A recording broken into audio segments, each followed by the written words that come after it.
So apparently I take one night off and you guys don't even bother to put the agenda together for the work session 4 weeks later. Or did you? We just don't know what to do without you here. I guess, that's it, isn't it? Yeah, we did. We did. Yeah. We actually, absolutely. we actually put it together the way we wanted it. Which says a lot. I'm pretty sure we did. So you didn't think we did it, Well, right? Or We did. there were some things that that wasn't completed. We talked about the 25th for sure. We were under the impression we were going to talk about the 9th as well, and so we were wondering if we could take a little time tonight to talk about the 9th and get that nailed down. We have a couple changes that we wanted to ask for also, and then we're good. Okay. All right, so we've got an open day on the 9th. So here's what we would recommend if possible, Mr. Mayor. If council wouldn't mind turning to this portion here, the suggested topics and items, if you will. You can see in the highlighted portions what we're proposing for the 9th and what it is that we would be proposing, of course, for subsequent meetings. The other thing that I would ask, though, too, we had initially talked about, for the 25th, coming to you with a recommendation on the state health plan possibility. We don't think we'll be quite ready for the 25th, and we were wondering if that could be moved to the 9th as well, and have that discussion on the 9th instead of the 25th of June. Well, then we should probably spend a little time, obviously if you're not ready, we have to defer it, but that opens up a lot of time next week. With the state health plan, is there a deadline for that though, in order to get, or if the council chose to say, you know, we wanted to look at or do it, is there a deadline before we, a cutoff time? Mr. Mayor, Councilman, there is a deadline, and having the meeting on the 9th will not compromise that time frame. When is the cutoff time? We have to notify Mr. Mayor, Councilman, the state, and 120 days prior. And so if we were shooting for the calendar year to have that enrollment become effective, we would need to notify September. So we should be well within that time frame. Okay. But it's a deadline that just kind of moves along and stays 120 days out from when we ever do anything. Mr. Mayor, Councilman, we do have to try to meet the obligations of their enrollment period as well. And so, Tracy, if you want to address that, if I could, Mr. Mayor, to talk deeper into that. Sure. So the 120 days notice is from whatever date that we want to come onto the plan, but the enrollment is usually October, November for the state plan. So it still would coincide, it would be a little rush, but I think we could make that happen. Okay. Bob? Are we gonna be in a position on the later date to actually know where the financially will come out on this deal if we do choose to go that route? Mr. Mayor, Councilman, that's absolutely what we're trying to put together right now. So yes, that's the plan. So I guess July 9th is fine with me. to move the health plan discussion back. So what looks like something we could move forward to the 25th? You have a whole series of things highlighted for the 9th. Would any of those be ready for next week? Or do we just want to have a short meeting next week? Do you want to, being at 60 minutes on the state health plan, do you want to move that walk through the event center back to next week? Or will you be ready to do that? I mean, it's 45 minutes, so. Mr. Cortez, do you see any reason we couldn't do that? I'm just gonna look at the schedule of events for the event center, just to make sure there's no, Conflicts? yeah, but other than that, I think we could pull it off. It's a good idea. So what is the walkthrough for? Mr. Mayor, Councilman, the idea with the walkthrough was in response to the questions that came about during the capital portion of the budget discussion. probably back in March or April. Council wanted more information with regard to what the projects were, and what the investments would include, and so on. And so we wanted to give you a walkthrough so you could see in person what those proposals were. We would propose that the meeting would actually take place at the event center to take more advantage of your time and not worry about traveling back and forth. That kind of thing. Opinions about doing the event center visit next week and having our meeting up there? If there's nothing planned, I'm good for that. I was game for the short meeting. That's an Have a option. short meeting at the event center.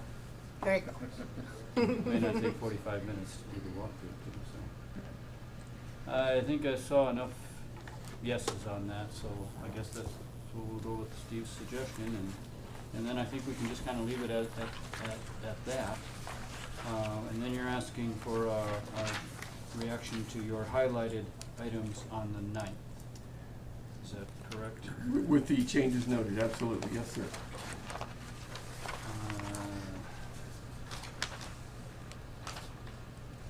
There's 5 remaining items, well, 4. Would we, any opinions about what we should put on the 9th? Either those highlighted or any others that are of interest to you? Well, I think we should put the highlighted on there. Yeah, I'm happy with that. I don't have anything to add to it. That'd be plenty.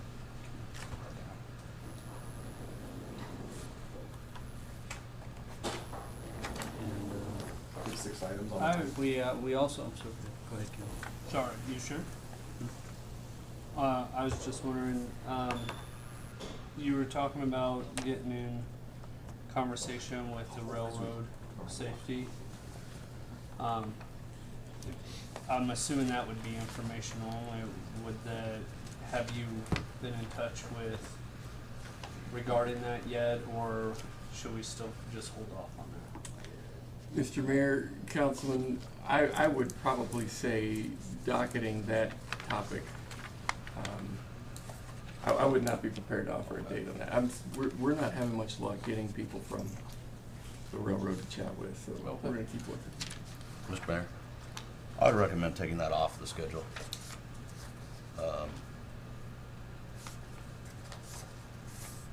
That's, the drive is for a state statute on that, not a city. And then the impetus would be us influencing the state legislature on a topic that they've been well educated on. To take action against a private company, essentially. Right. Any other opinions on whether that should stay on the list? Or be removed? Okay with removing it. Everybody feel strongly that we should talk about that in a work session? I think we're gonna remove it. Okay. There are 2 items that I wanna be sure we get to. There's neither of which are urgent, but we did review the ethics video that Wham put together with the idea of launching a discussion of creating a code of ethics, since we're currently operating without one. And so that doesn't necessarily have to start next week or 3 weeks from now, but it's something we should put on our agenda, in my opinion. Do you feel like the agenda's full enough on the 9th? I do as a lot of this lot. Just go with what we've got on the 9th, everybody? Okay. The other thing I want to be sure that we get to sometime this summer is the property code revisions. Because with the whole difficult thing we went through with the international code, we never really heard from our planning staff and our code people as to what they really were hoping council could provide them in the way of some code revisions that would give them some the authority, I guess, to deal with some of the landlord violations that they've seen out in the community. So we don't have to decide that tonight either. Well, Mr. Mayor, I wonder if those 2 items might not be something, how crowded are we on the 23rd now? If we were to go with the highlights, we've got finance resolution, class and comp study, and nothing else. Because I kind of agree with you. I think both of those items are fairly important. I'd like to see some progress on them. And I don't know, Mr. Henley, we're obviously going to be looking to you and your office a lot, I think, on both of those items, both ethics, potential ethics ordinance and building code revisions. I don't know, by the 23rd of July, do you think that's a sort of a doable thing to maybe have something? Certainly no problem with the ethics. I think we have a good foundation to address that, even tonight. I mean, I can bring my office, but certainly by the 23rd, no problem with that. The property code revisions, a little bit more difficult, I would say. I would think maybe if we could. Well, probably the building early August. inspectors are I more would think, better yeah, to talk planning and about. building would be I see involved them with that. smiling, like, yeah, that's gonna be hard to do. Well, that'll be an agenda item for us next week, is to Okay. plan the meeting on the 23rd of July. So let's just keep that as one of the things we may put on there, if everyone agrees. So I think we're set for next week, and for 3 weeks from now then. I'm hearing from everybody. Okay? Thank you.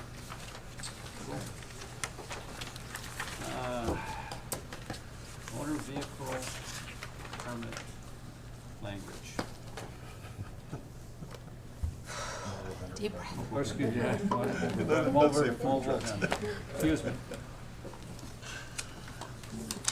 Mr. Mayor, this is just the attempt that we took to grant council via ordinance amendment opportunities to consider variances as it relates to exceptional requests that you get from time to time to allow parking longer than what the ordinance currently suggests for mobile vendor folks who want to come downtown.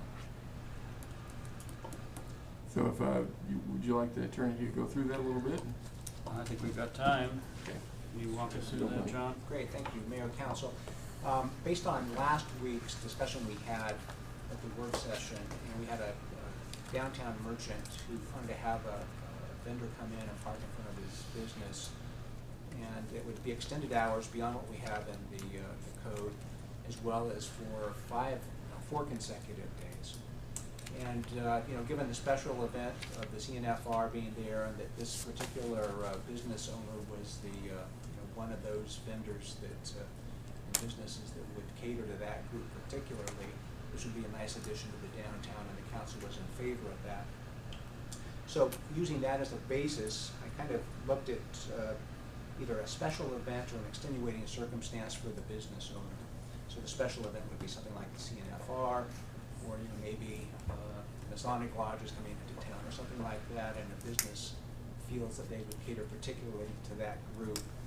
So those would be the things that the council could look at then for modifying the ordinance as it stands. And then I did put down there, again, just an arbitrary number of 5 consecutive days.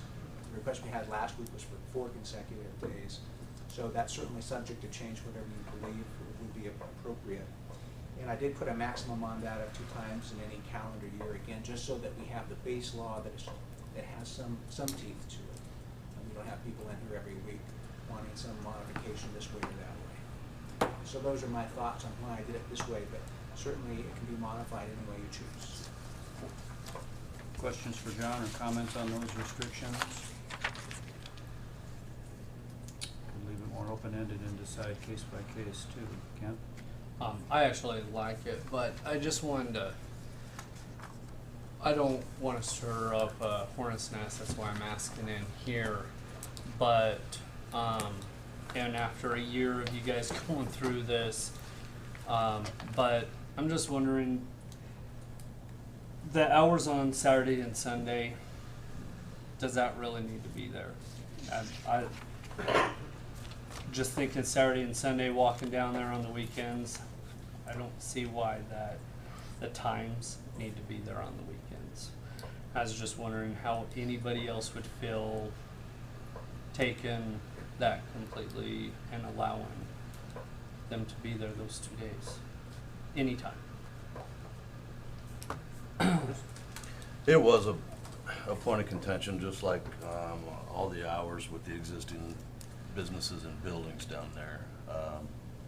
And even the weekends was a compromise, basically between the two. Now, I think mostly in that morning time, you know, we've got Egginton's opened up down there, but I think it's fair just to leave it as is. Other opinions? I agree with Chris. I mean, I guess the thing I'd say is, what if I have a breakfast food truck? Not starting until 3 p.m. isn't really gonna work for me. 1 p.m., Even but still, 1 p.m. I I mean, agree that's, with if you. I'm paying for my spaces, why do I have to change to be a lunch or a dinner food truck? I mean, I wouldn't change, but you see my point of, I mean, food trucks are usually pretty specific in what they sell. It's not just a assorted menu. Another thing to keep in mind, though, is that is a very narrow strip of downtown that we Yeah. regulate. So we're talking 2nd Street between Center and Dave? Is that No, what it the is? other way. it's going to it's Center to Wolcott. Center to Wolcott. So Okay. that one stretch, and then also I think it was included Center Street between maybe First and Midwest. Yes. Okay. So, you know, if you've got other types of food trucks, you got all those other things, you can bump a block down to the David Street Station. It's a real narrow scripted area, high demand parking. I just think we should leave it alone. And I think we should get rid of that and allow them on Saturday and Sundays. My concern is the parking as well, Mhm. Mike. Yeah, the parking was the big thing, and every element of that ordinance was kind of a negotiation, and if you push in here, it bulges out over there. And and so I'm with Councilman Welch. I don't wanna upset that apple cart any, and also it's the parking for other businesses and other outfits, it just doesn't have to do with only food vendors. And this would be the last thing I'll say regarding it, because like I said, I don't want to stir up hornet's nest, but 1 p.m. downtown, if they wanted to get a permit and park down there, is the busiest time. I mean, that's when everybody's kind of down there, and so as far as parking space downtown during that time, you're still parking's really busy then compared to in the mornings. I think it's less in the mornings than it is at 1 p.m. So that's all I'll finish saying. I think it'd be cool if they could just go. So, Mr. Weissman? The only thing we're discussing is the extension, right? Or the special permit or whatever is all we're discussing tonight. Right. So I think if we wanna make that a separate work session topic, we should, but we have 10 minutes to get through the rest of this. We do. So, I'm gonna suggest we just go with Mr. Henley's language, and we'll just see how many requests we get. Let's bear in mind that if we're successful with the Goodstein lot, there's gonna be a space that people can use readily, without any difficulties that are associated with those blocks, and they're just a good block or two away, so we'll see how that plays out. Okay, you're right, we better move on. Sole source contract. Mr. Mayor, policy requires that when we have a sole source request or idea, that we bring it forward to you to approve. In this circumstance, we have it with sanitation, and if I could get a little time with Mr. Beamer in front of you, that'd be great. Your Honor, Councilman, I'm actually going to defer to Cindy to go over the sole source request for you. Yeah, he just doesn't like to talk trash. Well, I'm not sure about that. just not on this That was topic. a joke. So the company that's before you there is called Recycling Repairs. They've been working with the city for 9 years now, and they're the most familiar with our balers as far as the programming. And those balers, probably all remember, at least I know Councilman Walsh probably does, that when we bought them, they were kind of lemons. Well, now they're the best balers ever because they have the city of Casper logo on them instead of the manufacturers. Because we did do a lot of modifications and they run awesome. But there is one last modification that needs to be done, and it's primarily for safety. Second, it will help production a little bit. Right now, the way it's designed is the bale itself is pushed to the end of the chamber of the baler. So at the end of the day, it doesn't push out to clean out all the garbage. And we have to get all the garbage off the floor for fire hazards. And so to do that, then we have to actually de-energize the baler and climb in it and put some other things in there to push it out. And it's really very dangerous. And lockout, tag out, if any of you are familiar with that. I mean, it works as long as people are working, but people make mistakes sometimes, and they die in balers.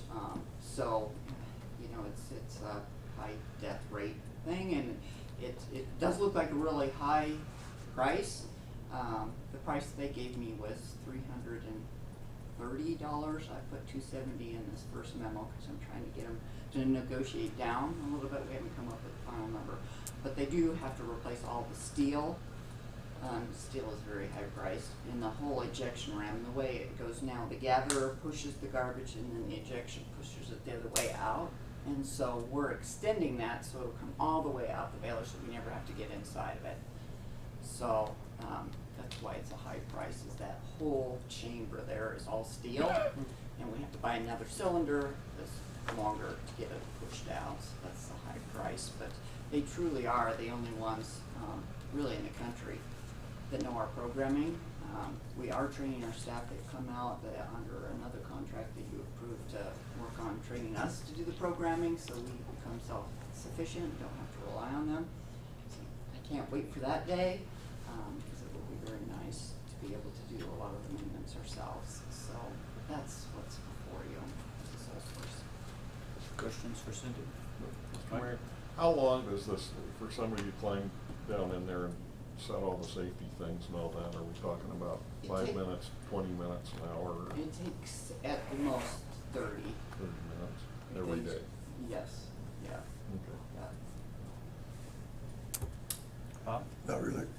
Not really a question, but with this machine and what goes on in this machine, the fact that you have to stop it at the end of every shift and have a man get in and clean it out, that's just not good practice.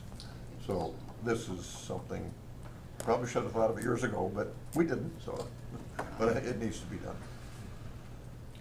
My comment is those of you who are newer to council have really been deprived of all of these discussions about a non-functional baler system that we dealt with for how long? Too long. It's about 9 years. I was gonna say 7. 7. Well, 7. 7, we had lawyers involved. What about that talking trash? That guy. Any questions, concerns about this sole source purchase? Because we do have people asking, why aren't you putting this out to bid? I'm putting it out to bid because there's only one company that can do this, is what I'm hearing. Okay, all right. Thank you, Cindy. Thank you very much, John. Anything on tonight's agenda that's causing heartburn or people have questions about? Gonna bring up one thing. The resolution has a mistake on it. It's a mistake by omission, if you will. The number that you see at the bottom line is right. However, it was missing an entry that you now have corrected in front of you, and that would be the transfers out in the general fund section. Bottom of the first column, page 2, if you will. And so, like I said, the numbers you've seen and that we've talked about and that we've visited about in total and so forth are all there. We just lacked that transfer out entry. And so I need you to be aware of that. So you have the corrected version in front of you. Questions for Carter on this? I think we can head out then.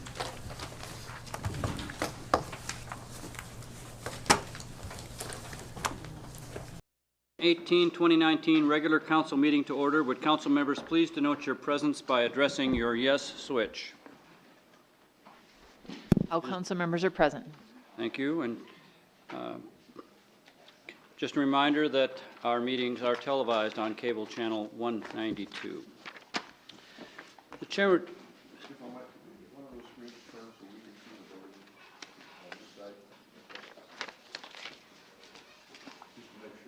Ah, there we go.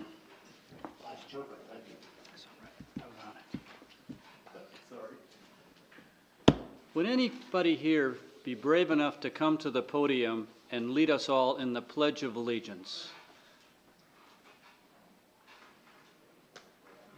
Mr. Hopkins, I knew you were going to come forward for us. Okay. Anytime you're ready, sir.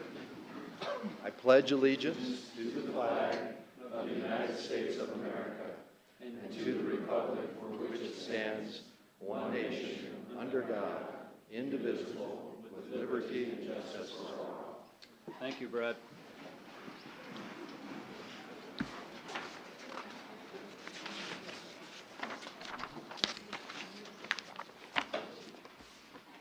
The chair would entertain a motion to approve by minute action the minutes of the June 4th, 2019 regular council meeting as published in the Casper Star Tribune on June 11th, 2019. So moved. Second. Moved by Councilman Pacheco, seconded by Councilman Hopkins. Any amendments to those minutes? Please cast your vote, and please record the vote. All members voting aye, motion passed. The chair would entertain a motion to approve by minute action the June 18, 2019 bills and claims as audited by City Manager Napier. So moved. Second. Moved by Councilman Walsh, seconded by Councilman Friel. Any abstentions? Please cast your vote. And please record the vote. All members voting aye, motion passed. Now is the time we invite anyone in the audience to come forward to speak with the council.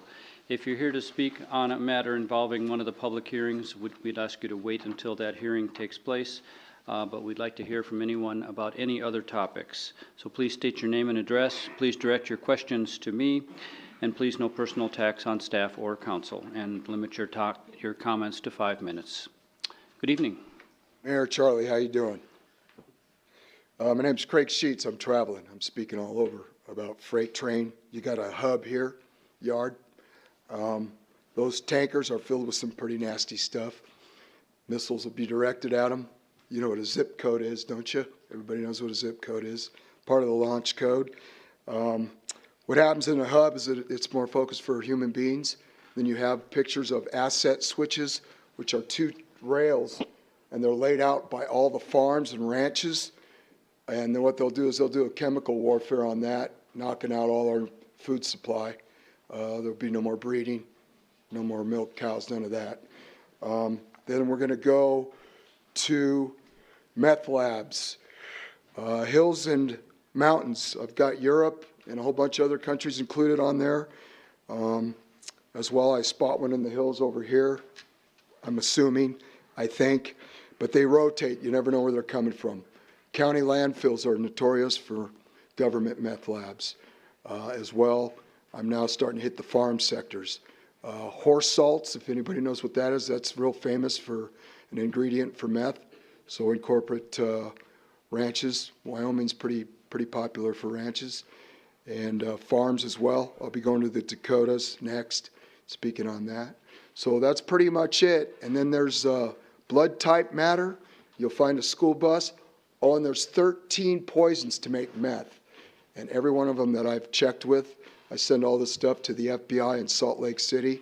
My contact is Bob Wilson. Been talking to him for a long time. They agree. It's 13 counts of attempted murder. That's how lethal this stuff is that's hitting the streets. And then you got a school bus, and I'm pressing for some blood work. And you can go ahead and read that yourself. I've got a copy of this, especially for you, Mary. You were supposed to get one. Burgundy color fluid is more of a fuel than an oil. And then your red is normal human being blood color. So it's going to be that easy to identify. Thanks a lot for your time. I appreciate it, Casper. Did we get your name and address for the record, sir?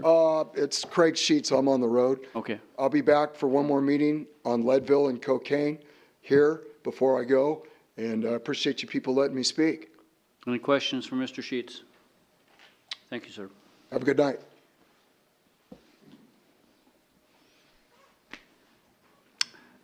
Good evening. I've got these to hand out, little outlines of what I'm talking about. Follow along. I'll have to share, I've only got 4 of them. I'm Hubert Townsend, 1202 Country Club Road. I came to talk about the leash law and unintended consequences. Every rules and regulations have unintended consequences, and I'm a victim of that. I'm a responsible dog owner. That means my dogs have always been licensed, they have a chip, they have all the vet tags, they're well socialized, they're very, very well trained, and I'd like to make sure they get adequate exercise. That doesn't mean walking on a leash. That doesn't cut it for a 75-pound dog. I have to run my dog on a bicycle because I can no longer run like I did for years and years and years due to advanced age and the usual stuff that goes with that. So I had no trouble for 17 years until 2 weeks ago. I ran my dog the same place I have for 17 years, and I got called, somebody called Metro on me. I found out who it was. I confronted him, and I said, look, I've been running past your house for 17 years. What's the problem? He looks at me and goes, well, it's the law. I said, 17 years I've been running my dog past your fenced yard. Show me your damages. Show me the damages. Show me the problem my dog's causing you. The only answer was, it's the law. So that's why I'm here. So when you're going to go back through this, you might keep a few things in mind. His neighbor is a proponent of the leash law. We sat down and had a talk. He understood my handicap and my need to run on a bicycle. And he said he will not call Metro on me because he knows I have a responsible dog that is causing no problems whatsoever.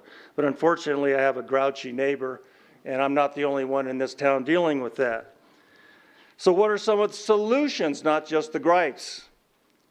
Well, if you have a leash dog that's attacked by an unleashed dog, the owner of that attacking dog should pay all the vet bills, time, and mileage. I had that happen to my little dog. He was a 20-pound pup. He was on a leash, unfortunately, because I was training him, and a pit bull jumped a fence and viciously attacked my dog.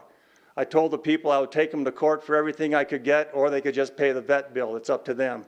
They paid the vet bill. But I would like to see this incorporated, that not only the vet bill, but your time and mileage. Because if you have a dog that does something like that, you don't deserve to have a dog like that. Get rid of the doggone dog.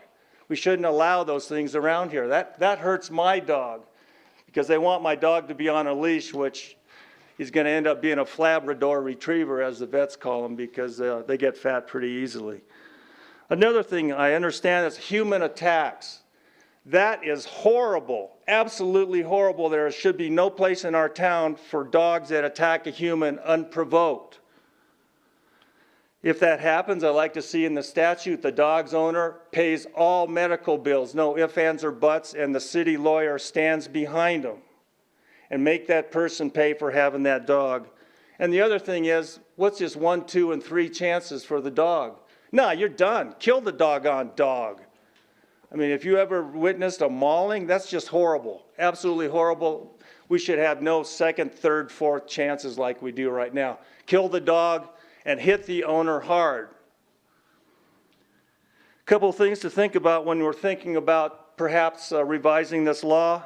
Ask the Metro employees how they feel about this. I've talked to several of them. They do not like the leash law. They have to make decisions. Was your dog being good? Was he causing a problem? Was he on a leash? Blah, blah, blah. Why are we putting him in that situation? Ask the Metro employees for their input. Ask the U.S. Postal Service people. I got somebody here with 40 years of being dog bit. She'll tell you right now that she has not ever been bit by a dog that's been supervised, leashed or unleashed. She's only got 40 years of experience, so hit people up that know what they're talking about when you go to revise this law. And the last thing is here. As you may come to know, I hate pit bulls. They were bred to kill. Yet you can tell me what a wonderful family dog they are. Well, good, I would hope so. 1 minute, that please. doesn't do any good. Way out of proportion. DOD housing that has over 100,000 things in the military, they don't permit pit bulls because 7% of the dog population accounts for more than 50% of the attacks. So what are some ideas? Perhaps mandated registration for pit bulls, increased fees, let these people pay for them. Follow up. Maybe perhaps grandfather in the pit bulls that somebody already has, and that after that, that's it, no more in this town. I'm tired of being responsible for irresponsible owners. That affects me, because I've been doing the best I can to be a good, responsible dog owner. Thank you very much. Thank you, Mr. Townsend. Any questions? You timed that perfectly, by the way. You had 10 seconds left. I practiced it. So Anyway, thank you. When y'all you may get some response from council members after we've taken public comment if you're interested. So, anyone else? Mr. Mayor. Good evening. I'm Lita Townsend, and I live at 1202 Country Club Road here in Casper. And as my husband said, I'm not here representing the post office. I'm not officially anything, but just as a citizen who's had a lot of experience with dogs. I've been carrying here in town for over 20 years. And I understand your concern about a leash law. I get it. I've been attacked numerous times by dogs, bitten numerous times by dogs, and sent to the hospital twice with bites by dogs. None of them were because someone was walking their dog without a leash. That's not, in my experience, has never been the problem. But I get your guys' problem. Summer is around the corner, and dog bites go up in town when summer arrives. It's because kids are home, dogs become way more territorial when the children are there. And the weather is nice. Doors are open, windows are open, gates are open. And it's the dogs that are feeling threatened. They're the ones that are going after people. Whether they're the dogs, people come home and open their doors, go forth, Fido, because I don't want to walk you. Or they're coming through windows, they're coming through gates. There isn't a screen door in town that'll hold a 30-pound dog if they are intent on getting out. So having a leash law, I get it. I understand what you guys are trying to accomplish. But what you end up with are people that are relying on a leash that isn't going to do it, because the first time I went to the hospital, it was a leashed dog that catapulted himself at me, and the owner could not stop him. So don't just rely on leashes. We need to have people more responsible for containing their dogs and understanding that these dogs are going to attack if they are threatened. And they're going to be threatened by someone walking by their house if their children are in the front yard. They're going to go over the fence. They're going to go through the gate. They're going to go through the screen door. And any dog at large, you don't know what's going to trigger them, because you just don't know what's going on in their head or where they think they are.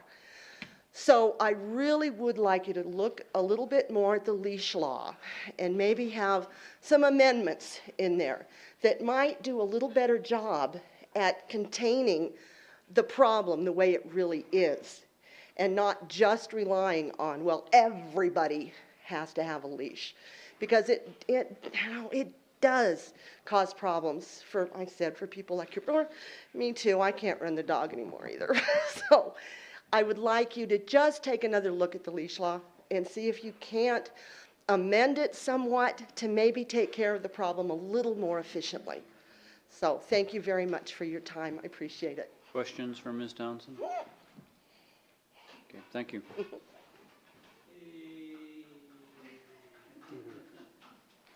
Good evening. My name is Nancy Garten, and I live at 220 North Grant, and I'm here to talk about the rescue mission.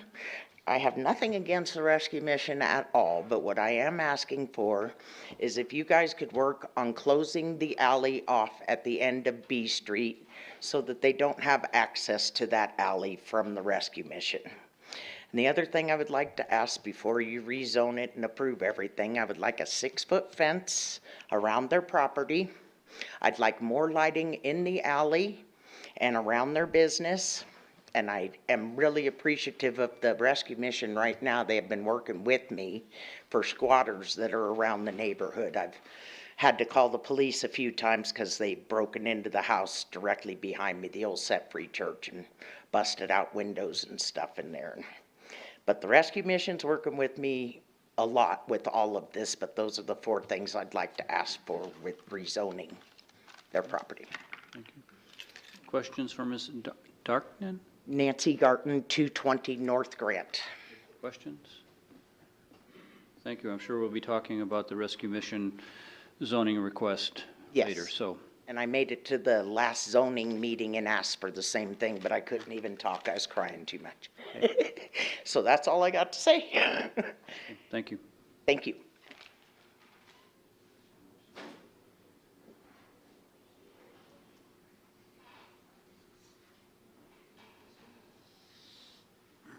Good evening. Good evening.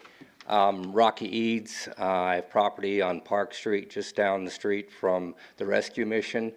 I'm definitely a proponent of the rescue mission and the things they do, but I think things that we should consider here tonight as the rescue mission grows is the people that come off the rescue mission that are, for some reason or other, whether they're drinking, drugs, or whatever, end up out in the streets of Casper.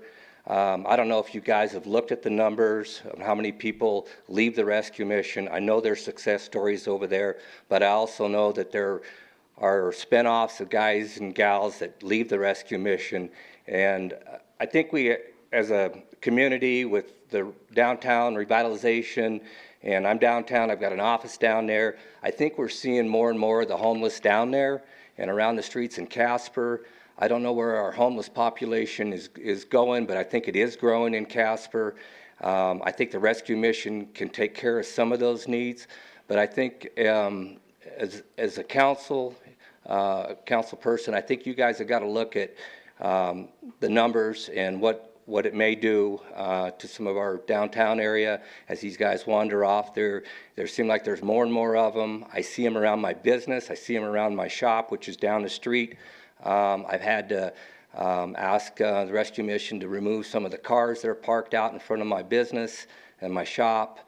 And I just think there's more questions that we need to ask about where our homeless population is coming from and what it may do to Casper down the road here. Any questions? Questions for Mr. Eads? How are your competitions going? Going good. I'm still standing. Thank you for your time. I just again, I think the rescue mission does some good things, but I think there's other things that we want to look at with what's going on. Okay. Thank you. Thank you.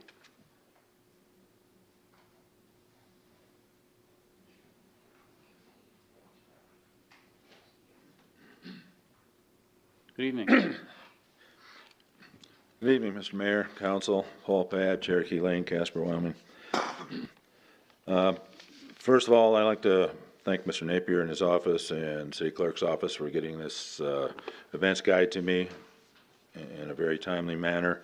I was kind of surprised that this, what was described as a long, laborious thing, is only like 13 pages, so I'm kind of wondering if anybody actually read this before last meeting. Yes, there is an insurance requirement, and I know people are tired of hearing about the insurance. Why are we dragging this on? Because really there was some mistakes made, and people just kind of keep trying to compound that mistake by coming up with excuses and ulterior explanations for something that really wasn't required under the law. This is a special events planning guide and policy that was adopted December 4th of last year by this council. But the difference is that a parade does not fall under a special events planning guide, and it does not fall under that guide as per city ordinances. And I think when you have a conflict between an ordinance, which is an actual law, and a guide, which is not, I think you go to any judiciary would say that the law is going to take precedence. And that's the way it is. Just to give you some examples as to why a parade does not fall under this guide, some of the differences. Application for a special events permit is submitted to the licensing specialist as per this guide. But according to the law, according to our ordinances, the law, an application for a parade permit is submitted to the chief of police. That's a total different application process. Okay? The application period varies on the size of the event, but an event expecting over 300 people, the application period is not any sooner than a year prior to the event, and no later than 25 business days, not 25 days, but 25 business days prior to the parade, or prior to the event. But in the law, application for a parade permit is not less than 5 days, nor more than 10 days. So you cannot stick with the law, you cannot abide by the law as it's written, and have that fall under this guide. As far as how the process goes, the licensing specialist, she sends the application to different city departments for review, and officials from those various city departments will review that permit forms and work with that licensing specialist to get that permit for the special event issued. As far as for a parade permit, again, according to the law, that permit is issued by the chief of police, and it's issued as provided for under this article, under Article 10.72.050 if you want the whole thing. But that's, again, states that a parade permit is issued under the articles under the law, not under a guide, okay?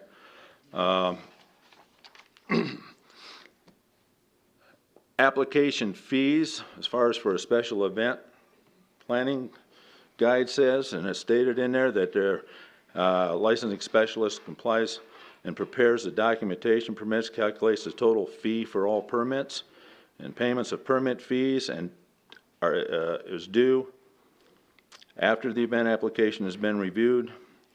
The event authorization will not be issued until all permit fees have been paid. 1072.030E, in our ordinance, the law states there shall be no fee for the issuance of a parade permit. Again, distinguishing a parade permit from a special event. Okay? According to the parade 30 ordinances, seconds, Mr. Pad. Okay.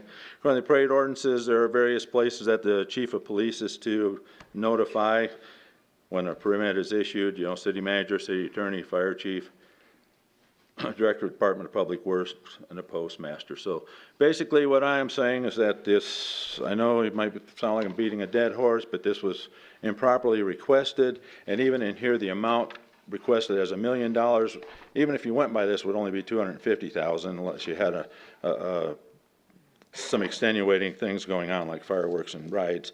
But basically two quick things. You're gonna have to be very quick here.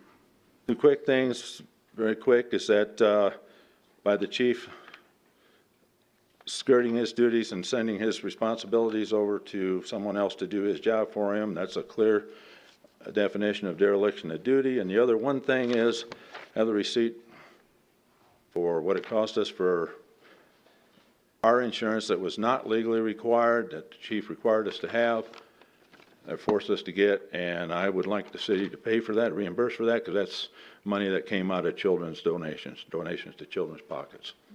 That's all I have. Thank you, and I apologize for being over a little. All right. So can I submit this to you, Mr. Mayor, and get it to the right place? Mr. Napier. Thank you, sir.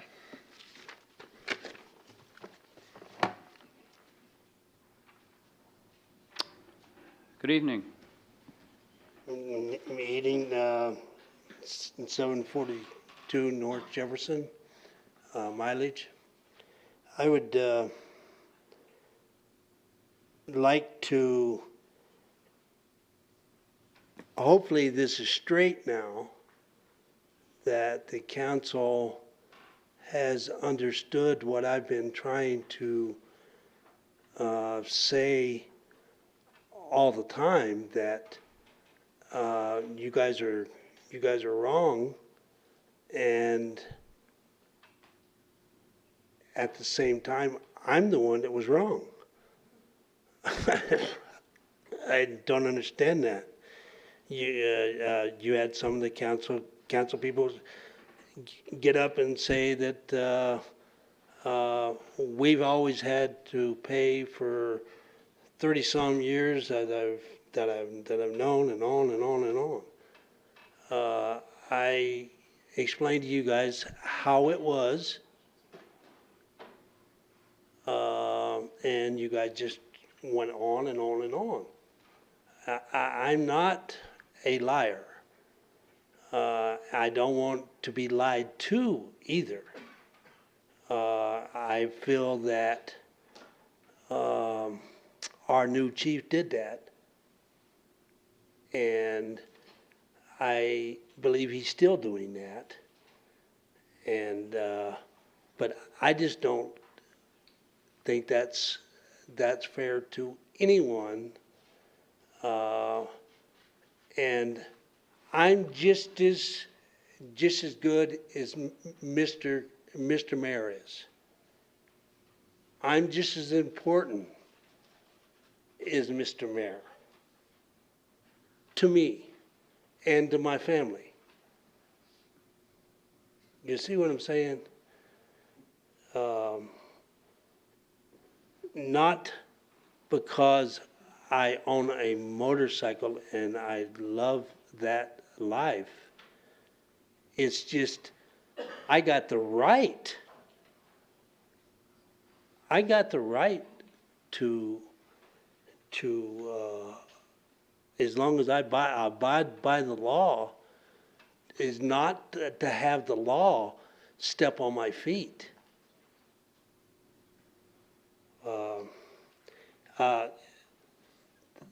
The only other thing I'd like to mention is about the dog leash, because it's been brought up a couple times. I'm still without a dog, and I will continue to have not have a dog unless I can get me another dog, train that dog as well as that other dog was, and be able to put him on a leash. There was a deal on the news on Channel 13, I believe, 3 or 4 months ago.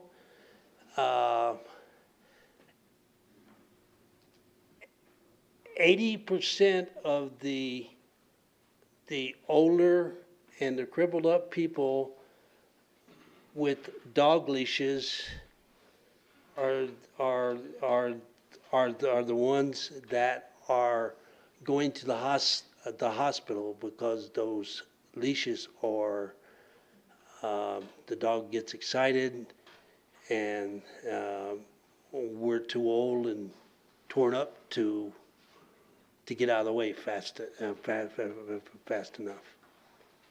And 1 minute. just because of we got a few pit bulls in town, that's causing all the ruckus. Okay. Questions for Mr. Harrison? Okay. Thank you, sir.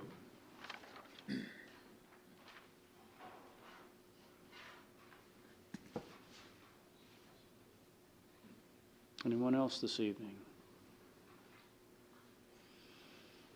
So, comments from council. We heard about the leash law, we heard about the homeless population, we heard about the events guide. Sorry. Councilman Walsh. Thank you, Mr. Mayor. When we put together that animal ordinance, we discussed maybe waiting 4 or 5 months after it went into effect, and then trying to analyze whether or not it had been effective or not. And maybe we could put that on a work session for mid-July or August, where we can get some statistics on the current state of the union, I guess, with the passage of the animal ordinance. And then if we need to, we can address anything from there. So If that would be amenable to everybody, I think it'd be a good idea. The other thing about the mission,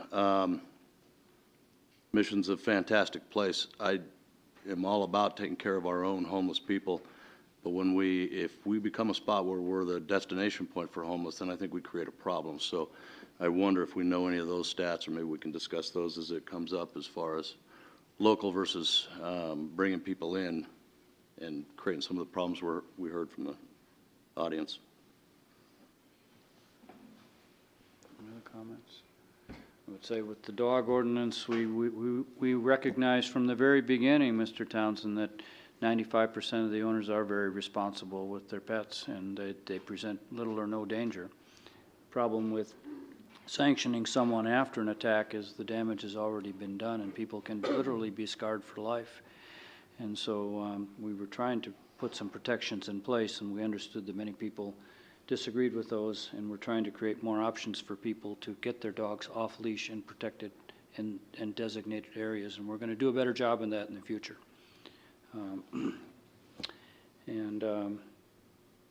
I guess we will have to watch what happens with our homeless population in Casper. A lot of communities struggle with serving the population and trying to get people in safe accommodations and off the street and in proper housing.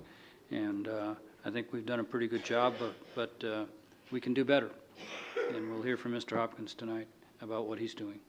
So I don't know if this is fair, Mr. Henley, but can you comment at all on the discrepancy that Mr. Pad was identifying or attempting to identify, or is it, would you need to do a little homework on that as far as the parade ordinance versus the events guide?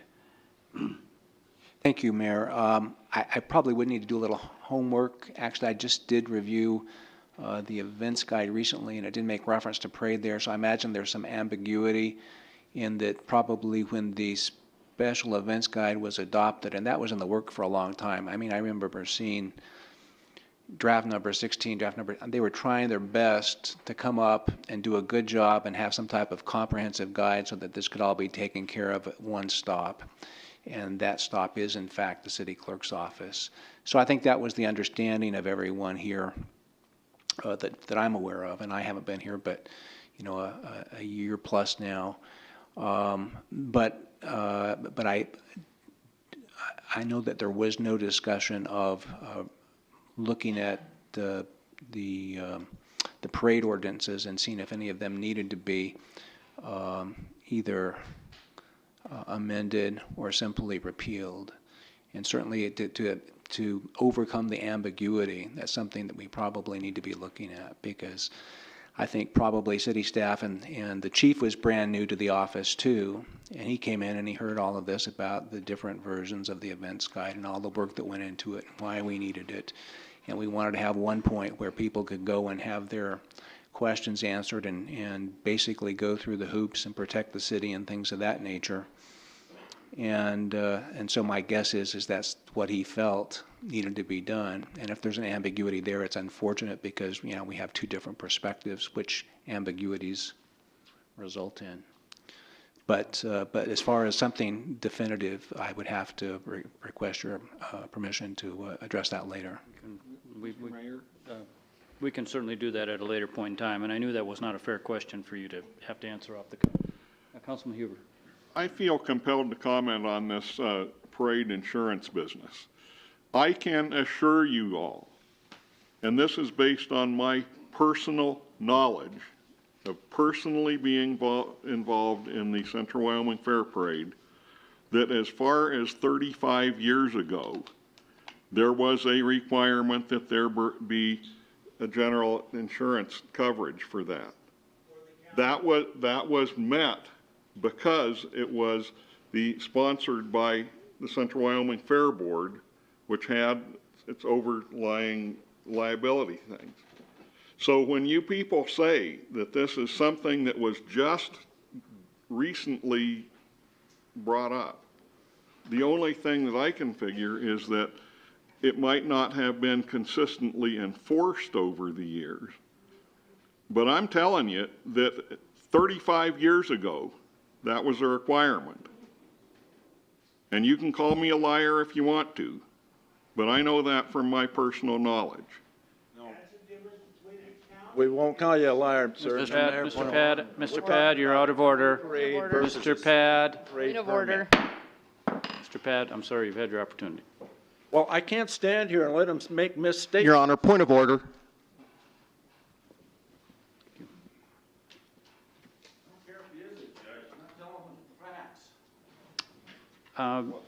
Ma'am, were you, because we ended our public comment period, so May I respond to Judge Huber, please? No, public. I'm sorry, but we've ended our public comment.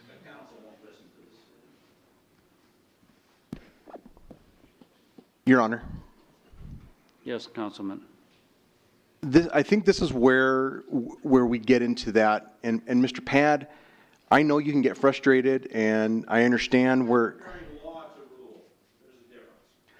Paul, I do not know why you're screaming at me right now. I'm trying to sit here. Your time has been. You've had your chance.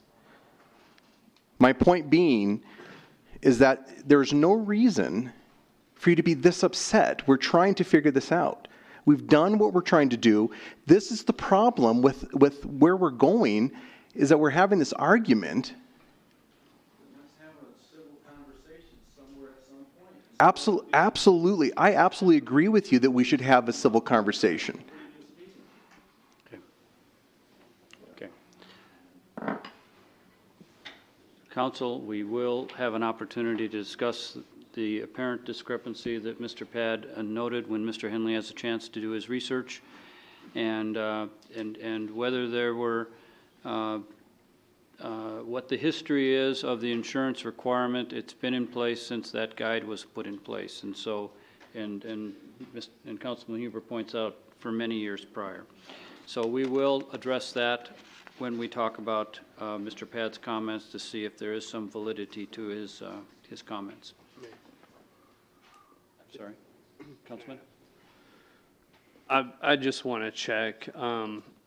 He gave you the insurance for reimbursement. Is that a possibility, or do we have to decide on that? Does the city manager decide on the reimbursement on it? Because if so, I don't have a problem with the reimbursement. We will incorporate that, Councilman, into our discussion when Mr. Henley gives us his report. Okay.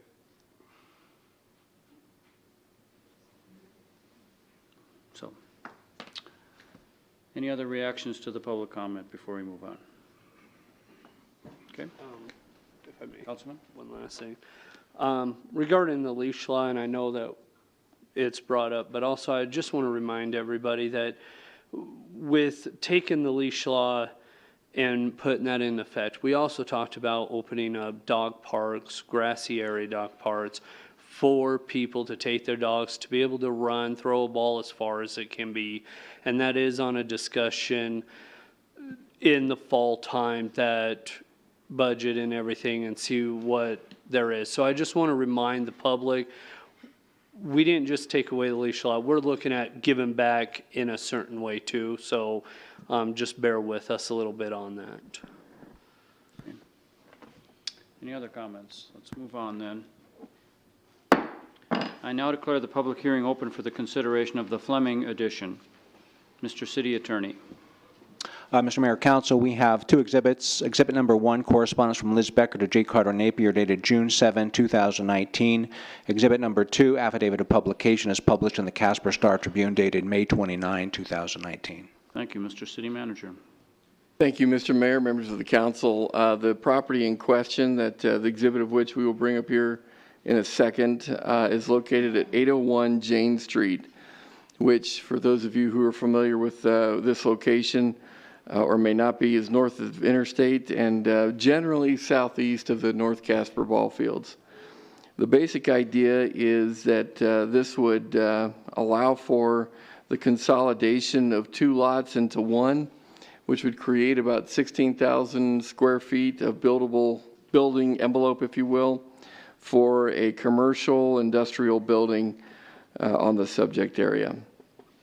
The Planning Commission has heard this and has voted unanimously, and we would encourage your positive consideration as well. Thank you. Council will now listen to public comment, and public hearing comments are limited to 5 minutes. Sir, good evening. Good evening. I don't know if I need to comment on this or not, but I'm Greg Fleming of 111 South Minnesota. And this is my property. Okay. Does anyone have any questions for Mr. Fleming about his request? Doesn't look like it. You guys are Okay. Okay, thank you for coming this evening. Is there anyone else who wishes to speak in favor of the issues involving the Fleming addition? Please come forward. There being no one else to speak in favor, I would ask those individuals who wish to speak in opposition to the issues involving the Fleming addition to approach the lectern. Is anyone here to speak in opposition? There being no one else to speak for or against the issues involving the Fleming addition, I now declare the public hearing closed. Please read the ordinance by title only. An ordinance approving the Fleming subdivision agreement and the final plat of the Fleming addition. Thank you. The chair would entertain a motion to approve on first reading the ordinance just read. So moved. Second. Moved by Councilman Walsh, seconded by Councilman Bates, I think. Any discussion on this matter? Any amendments? Please cast your vote. And please record the vote. All members voting aye, motion passed.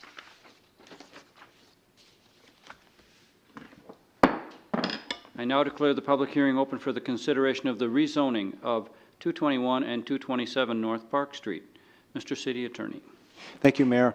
We have two exhibits. Exhibit number 1 corresponds from Liz Becker to J. Carter Napier, dated June 3rd, 2019. Exhibit number 2, affidavit of publication, is published in the Casper Star Tribune, dated May 28, 2019. Thank you. Mr. City Manager. Thank you, Mr. Mayor. The question before the council this evening with regard to this particular ordinance change is, as has been suggested, a rezone of the subject area that you see here on your video exhibit. The two parcels are generally located at the corner of East A and Park Street, directly east of the current mission facility. The idea is that with regard to the rezone of these two properties, indeed, the creation of additional homeless facilities would be allowed and would likely proceed. Thank you. At this time, I would ask those individuals who wish to speak in favor of rezoning 221 and 227 North Park Street to please approach the lectern. Good evening. Mr. Mayor, Brad Hopkins, Executive Director at Wyoming Rescue Mission. Doing business, we're Central Wyoming Rescue Mission, but doing business as Wyoming Rescue Mission. We're grateful for the unanimous recommendation from the Planning and Zoning Commission for our request to rezone the property, which, as I understand, it's a bit of a historic move on behalf of council and the city to allow multiple use and redevelopment for the particular neighborhood. These two properties, as you can see, the one on the bottom is address 221 North Park Street. That picture is a little bit old. Former police chief told me that one small house kind of on the north end of that 221 property was a well-known crack house to our law enforcement. Ironically enough, directly across from the rescue mission, and several years ago, the owners of that property wanted the mission to be able to own that because they saw the good that not only we brought to the neighborhood, but to our community as a whole. So we were thrilled to be able to purchase that through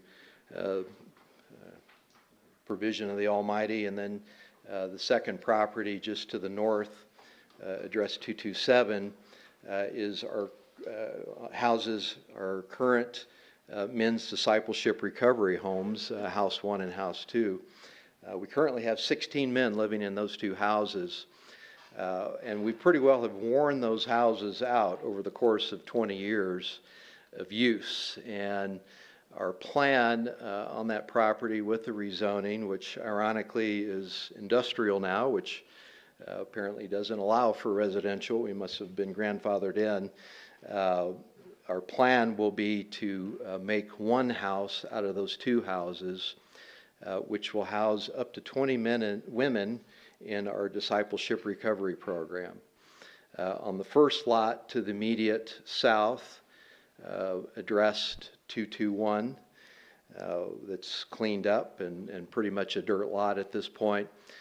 We plan to build a men's discipleship house for the men in our recovery program, housing up to 40 of our guests. These are folks who are a subpopulation of our general homeless population that are coming into Wyoming Rescue Mission at the Park Street facility, and they have courageously stepped forward in their lives to make some dramatic changes and to work on themselves and some of the challenges that have been leading to their own personal homelessness. And in fact, I have 40 of my best friends here with me that are currently in the discipleship. If y'all would just stand up real quick. I appreciate you coming. Mr. Mayor, you allow 5 minutes a person to speak in approval. They have willingly relented their 5 minutes for each of the 40, but they are in hearty endorsement for this rezoning because of the profound impact upon their lives personally. And if you had time to hear every one of their stories, you would be in awe. And this is really a testament to the amazing generosity of this community that cares for our own. It's been brought to the question, thank you, you can be seated, guys. Where are the homeless coming from? Well, historically at the mission, 80% of the folks that we serve are from our community, from the state of Wyoming. Yes, we are a well-traveled state. Tourist season's kicked in, folks coming in from all over, but we're not seeing a dramatic uptick, about 40 new folks coming at any given time in addition to what we've had previously. And it's just a profound honor to be able to serve them and facilitate their journeys. 30 seconds, Mr. Hopkins. Facilitate. I'm a preacher in my other life, so I appreciate the time limit. I could keep going, but and it's an honor for me to be a part of their lives and the mission as well. Thank you. Thank you, Councilman. Questions for Mr. Hopkins? Councilman Walsh. Thank you, Mr. Mayor. Mr. Hopkins, how many people can you currently house in the facility that you've got? I guess all of them combined. All total, currently, we have our Park Street Center, which we can house up to 200 folks in there. Right now, we're at about 120, roughly. Some of those that are in there are currently in our discipleship recovery program because we're out of space in our two houses for the men across the street. We also have another building for the ladies over on Kimball. And so our plan is to create a bit more of a campus atmosphere. We have classrooms with many of we have about 40 community partners that work alongside of us. Everybody from corrections to workforce development to Casper College coming in to serve our population. Our goal is to get folks restored back into the community, independent and productive again. So 200, I said we're at about 120 or so in the Park Street Center. We built for the long term. The current homeless numbers in the state, according to the governor's point in time count, which we just participated in this past January, they've actually been trailing down a little bit with our shrinking population in the state. We've seen that here a little bit in the Casper area as well. So we count roughly about 200 people on any given day that are struggling with homelessness. Now, if you talk to our school district, Greta Hindelander, she tracks with about 300 families that are really struggling. And so that's part of this Park Street Center facility to be able to serve families and kids too. Did you have a question, Councilman? I don't have a question, but to everybody that just stood up, that you're working, hey, good job. Good to see you guys be part of the community and working towards being better. Awesome, awesome. Councilman Friel, you have a question for Mr. Hopkins? Yes, I appreciate what you're doing over at the rescue mission, but so recently I've had some discussion with some people that have businesses in the area, and I think we're going to probably hear from a couple tonight. But, you know, one of the concerns is right directly across the street from there, and right at where B Street is, so I guess it'd be about 245 right in there. We had to come up with a camping issue. We had photographs given to us of people that were camping in that background, or in the backyard of that property. I was down there last week talking to a citizen that had the same concern of people squatting in the backyard. And I don't know if it's directly related to the rescue mission itself, but from what I've heard here tonight, we've had some cars that have been left out there, and they've contacted you to get them removed. And if in fact some of these squatters, if you will, are coming from the mission, are you doing anything to take care of those type of issues that are coming up? Because I think that's the biggest concern when we talk about rezoning this and adding to this, is what are we doing with the people that are going on to properties of others that in that situation on B Street. I know that we had our law enforcement get involved and actually find out who the property owner was and start removing people off of there. Right. I will say that we share the concerns of the neighbors and the community. That's why we're there. I will say that the squatters on the property on B Street, that's a property, the mission actually attempted to purchase that over a year and a half ago. The owner of that property died, Mr. Ray Broadus. And unfortunately, people took advantage of that who are not connected to the mission. And our partners that work for the city can tell you I've been knocking on their doors for some time to see what we could do. There was a bit of a challenging legal, ethical, as I understand it, with that, but I'm glad we finally could cut through it and get things done. Our men that you see here live in the discipleship houses just across, have been looking at that, and so we've been regularly reporting to the police department eyewitness of folks shooting up drugs and various other nefarious activity going on that property. I will say the mission has been a bit surrounded. As I pointed out, the one house that was formerly a crack house that we purchased and removed, there's been another property immediately south, active drug trade. We have been actively reporting that to the police department. That property is now under foreclosure.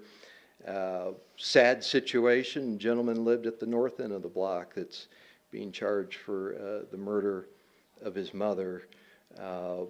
There have been some challenging issues in the neighborhood, and it's a bit unfortunate that the mission is being blamed for some of those problems. These are the very things that we work very hard to help folks out with. And let me just have one follow-up question to that then. So I guess just to clarify, any of these people that you have seen or that are on those other properties, have any of them come to the mission for food or anything else? Have they been served there?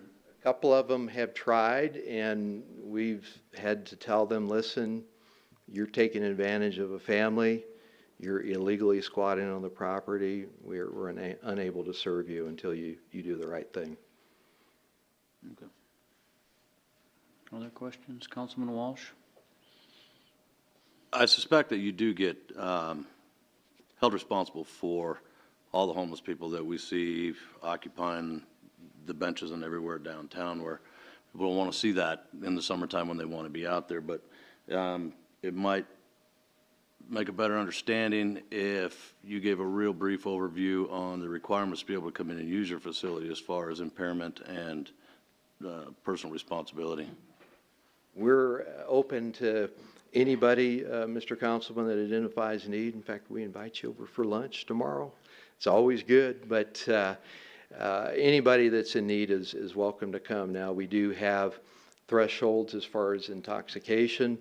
If the folks are over a certain level, we buy them a cab ride out of our own funds over to emergency or at the hospital. I know when you were chief, we shared that this is a gap in our city with medical detox that's needed beyond just going to jail or the expensive treatment over at the hospital. So anybody that self-identifies with a need, we welcome them in. Our whole goal is to restore them back into the community and get them connected to the opportunities that are here.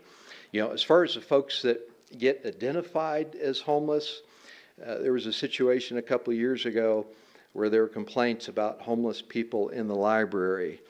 And I went over there and I noticed two things.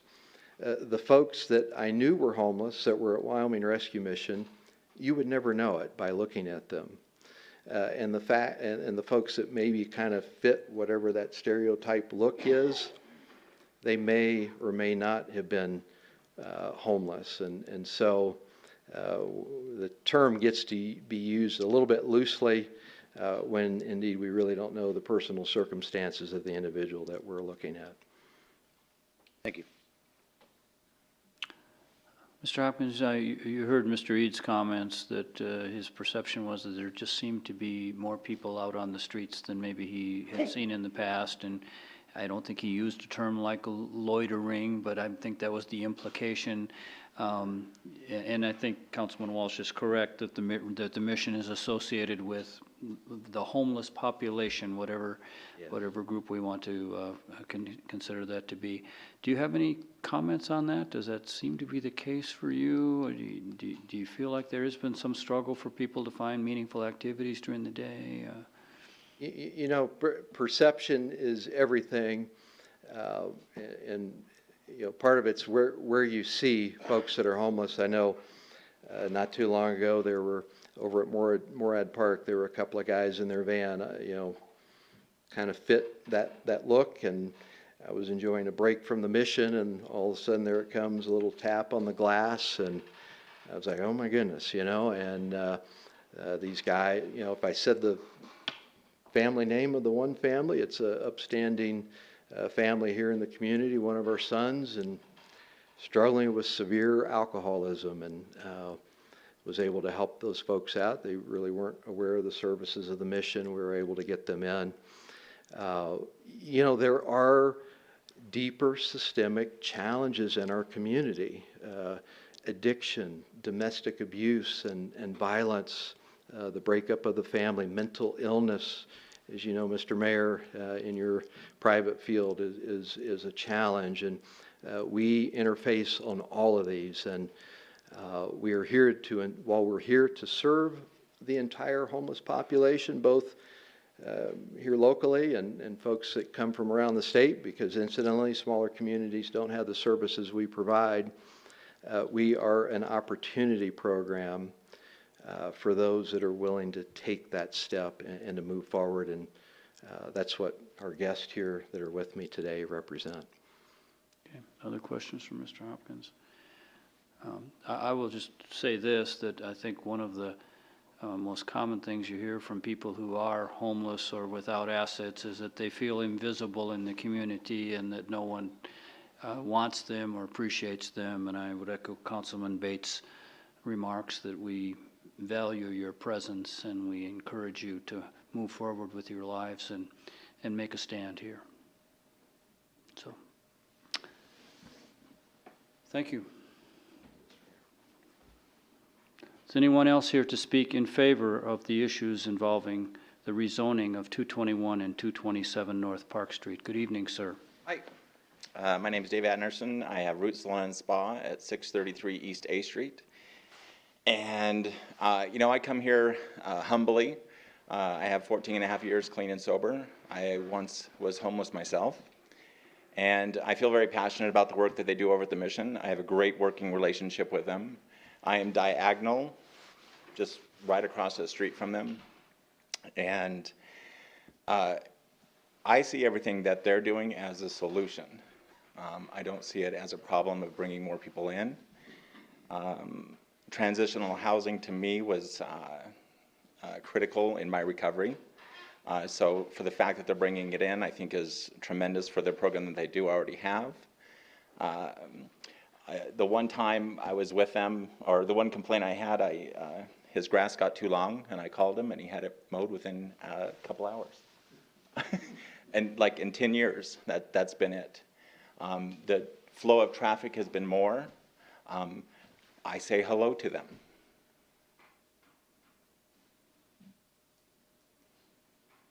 You know, these are people that are going through a big change in their life, and the fact that they're in these facilities is a big deal, and it's a big deal that they're there to help.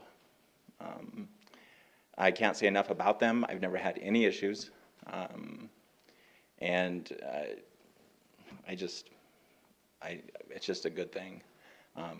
Every month we get to have guests, residents from them come into my salon, and we get to hear their stories. We get to find out about who they are, what they've gone through, where they're at, and maybe give them a little bit of hope that they too can change their lives and change around. Because when I came back here to Casper, I had nothing. And I have a successful business now. I employ 9 people, and it's a great neighborhood. There is stuff that goes on in the neighborhood, but it has nothing to do with the mission. You know, whenever I've called the police, they've been there within a minute, 2 minutes, max. They're always right there to take care of any issues that's ever happened, and there's only been a few issues, but once again, that had nothing to do with the rescue mission. It's just the area of town. I see it as changing the area because we're getting new buildings.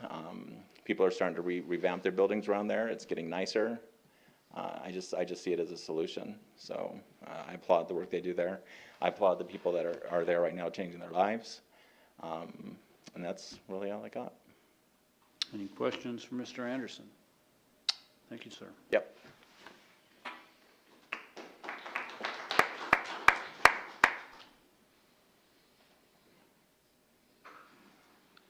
Good evening, Pat Sweeney, 951 North Kimball. That's in North Casper, which is on the other side of the interstate from the mission. But I've owned, first off, let's not lose sight that this is on the issue of rezoning for that neighborhood and for expanding some of the services that they already offer to be more conducive for the clientele. But it seems to me, I just recently sold an apartment building on 300 North Beach, just a block or so from the mission.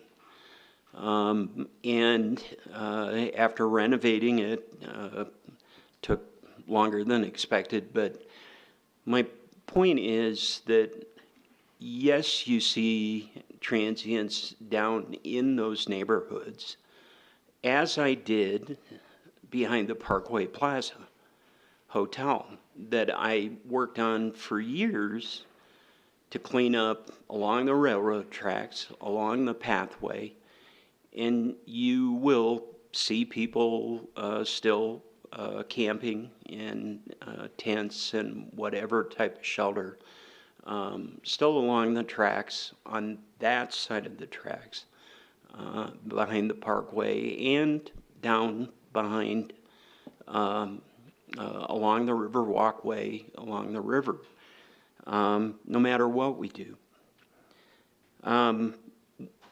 It seems to me that the early settlers were homeless in a way, and the Great Migration came right through Casper. That's why it's fitting to have the National Historic Trails Center here. We also have another common denominator, the railroad, that people still jump freight trains. On the issue of squatters, why should the mission be the focal point for the problem. We've had squatters forever, as far as since I've been here, since '79, it's been a problem.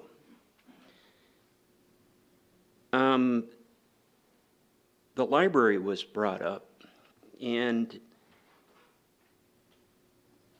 the new mission, if you haven't been there, has the resources in a computer area, where before, with the old mission, which I believe used to be Fifi's back in the day, that got cleaned up with the mission. The new mission offers some of the resources that they didn't before, as far as a computer lab where they could seek jobs online. And I believe that that has most likely diminished the use of the library computers. And so you see other residents utilizing those services that the library gives for free. And so to lump the problem in altogether, I think is unfair. Having owned property down there and did not see the problem coming from the mission whatsoever, I believe they're part of the solution. I believe they serve the need. 1 minute, please. And I really ask for the approval of this. They've cleaned the neighborhood up. They haven't diminished the neighborhood. They will continue to do that. And Davy's firsthand, right across the street, I think his comments mean more than gold as far as I'm concerned. And I too applaud. It takes a lot of courage for folks to come down here. And I too am, May 8th was my 31st anniversary of being sober. And it's truly one day at a time. So it does not, that urge does not go away, as you're well aware as a counselor. So I ask for your approval and definitely appreciate the council's good wisdom on this one. Questions for Mr. Sweeney? Okay.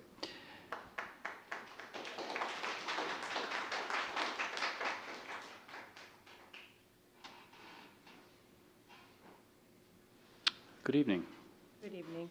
My name is Janine Beagle. I own 630 East A Street, Action Bail Bonds. It's right next to the empty lot where they're looking to do some building. And like everybody says, they've done a great service in that area. It used to be pretty bad.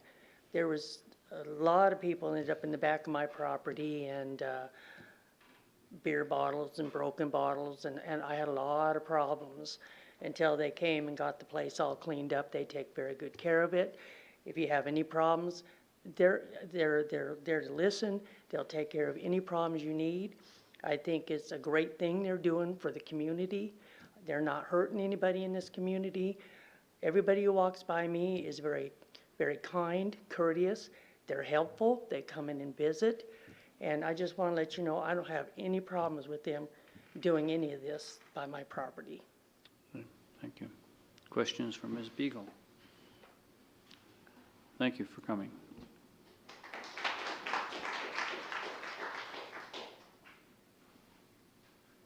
Good evening. Good evening. My name is Tanya Yelton. We own the property that is just south, the 2 lots that are just south of the mission. And we would like to definitely promote that they should have this zoning change. They've done a wonderful job of developing the area and should have the opportunity to continue. Okay, thank you. Questions for Ms. Yelton? Good to see you again. Thank you.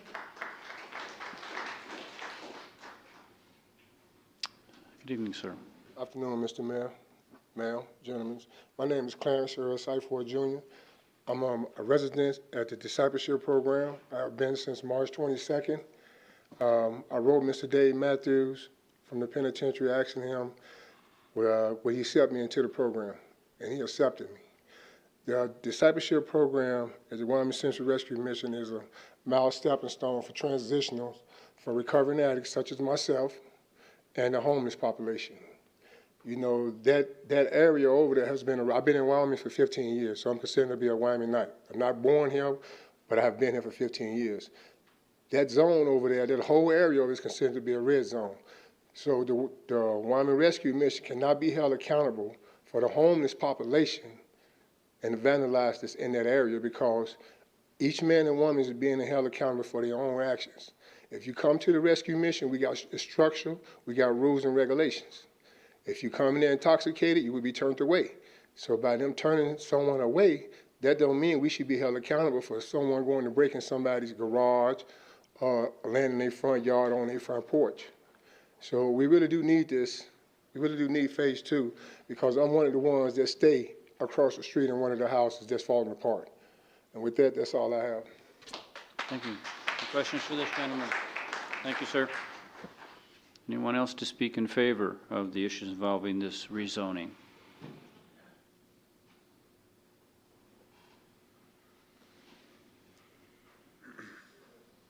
Good evening. Good evening, Mayor, Council. I'm not really one to... Could we get your name and address, please, sir? Rhodes? Wendell Rhodes? Okay. Yes, sir. I can't state how important this place truly is. I mean, I came here with nothing at all. And from my clothes to the training that I'm getting to get back on my feet, they've accepted me with open arms. You know, so it's definitely an asset to this town. You know, and their work is tireless. You know, they work around the clock. They're great people, and I can't state I wouldn't be where I'm at without them. They're definitely life-saving, you know, literally. I don't think I'd be alive without them. That's all I gotta say. Questions for Mr. Rhodes? Thank you for coming forward, sir.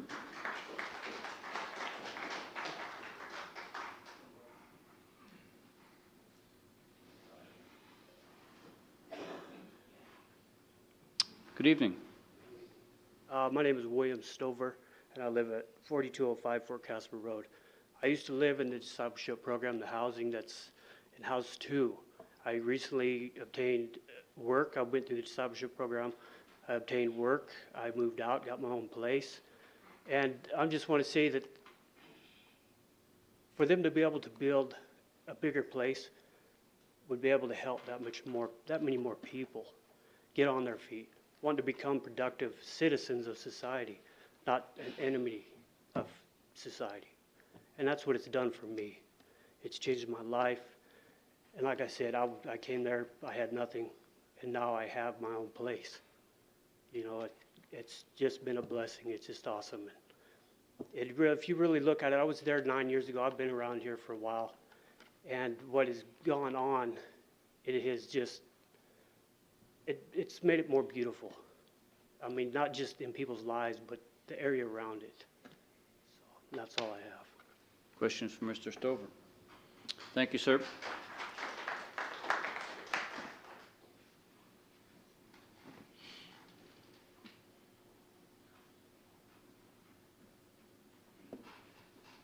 Good evening. My name's Bob Lemon, 915 North Alma, apartment 101. I came to Casper in 1985 to be your first manager of Casper Ice Arena. Spent the last 7 years as the facility manager at Highland Park Community Church. 3.5 years prior to that, my address was Wyoming Rescue Mission. I cannot speak to all the benefits offered, provided for through that facility, but two things I do know. One is that nobody knows when a situation might befall you that places you in a situation where you're homeless.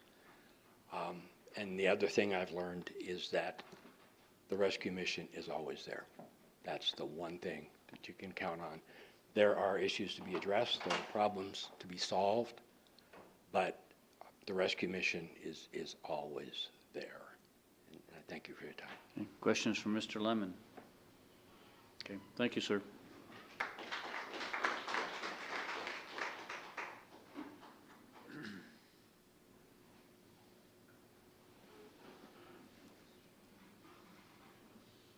Good evening, sir. My name is Lawrence Willard. I'm a resident at the Wyoming Rescue Mission. I have 94 days clean today. But without this mission, without what they have done in my life, I wouldn't be where I am today, because I was planning on moving back to Iowa after I got out of treatment, but a guy in WBI told me, you should try the rescue mission, you should try what they have to offer, and I did, and I didn't take the easy way out in court, so that's all I got. Thank you, sir.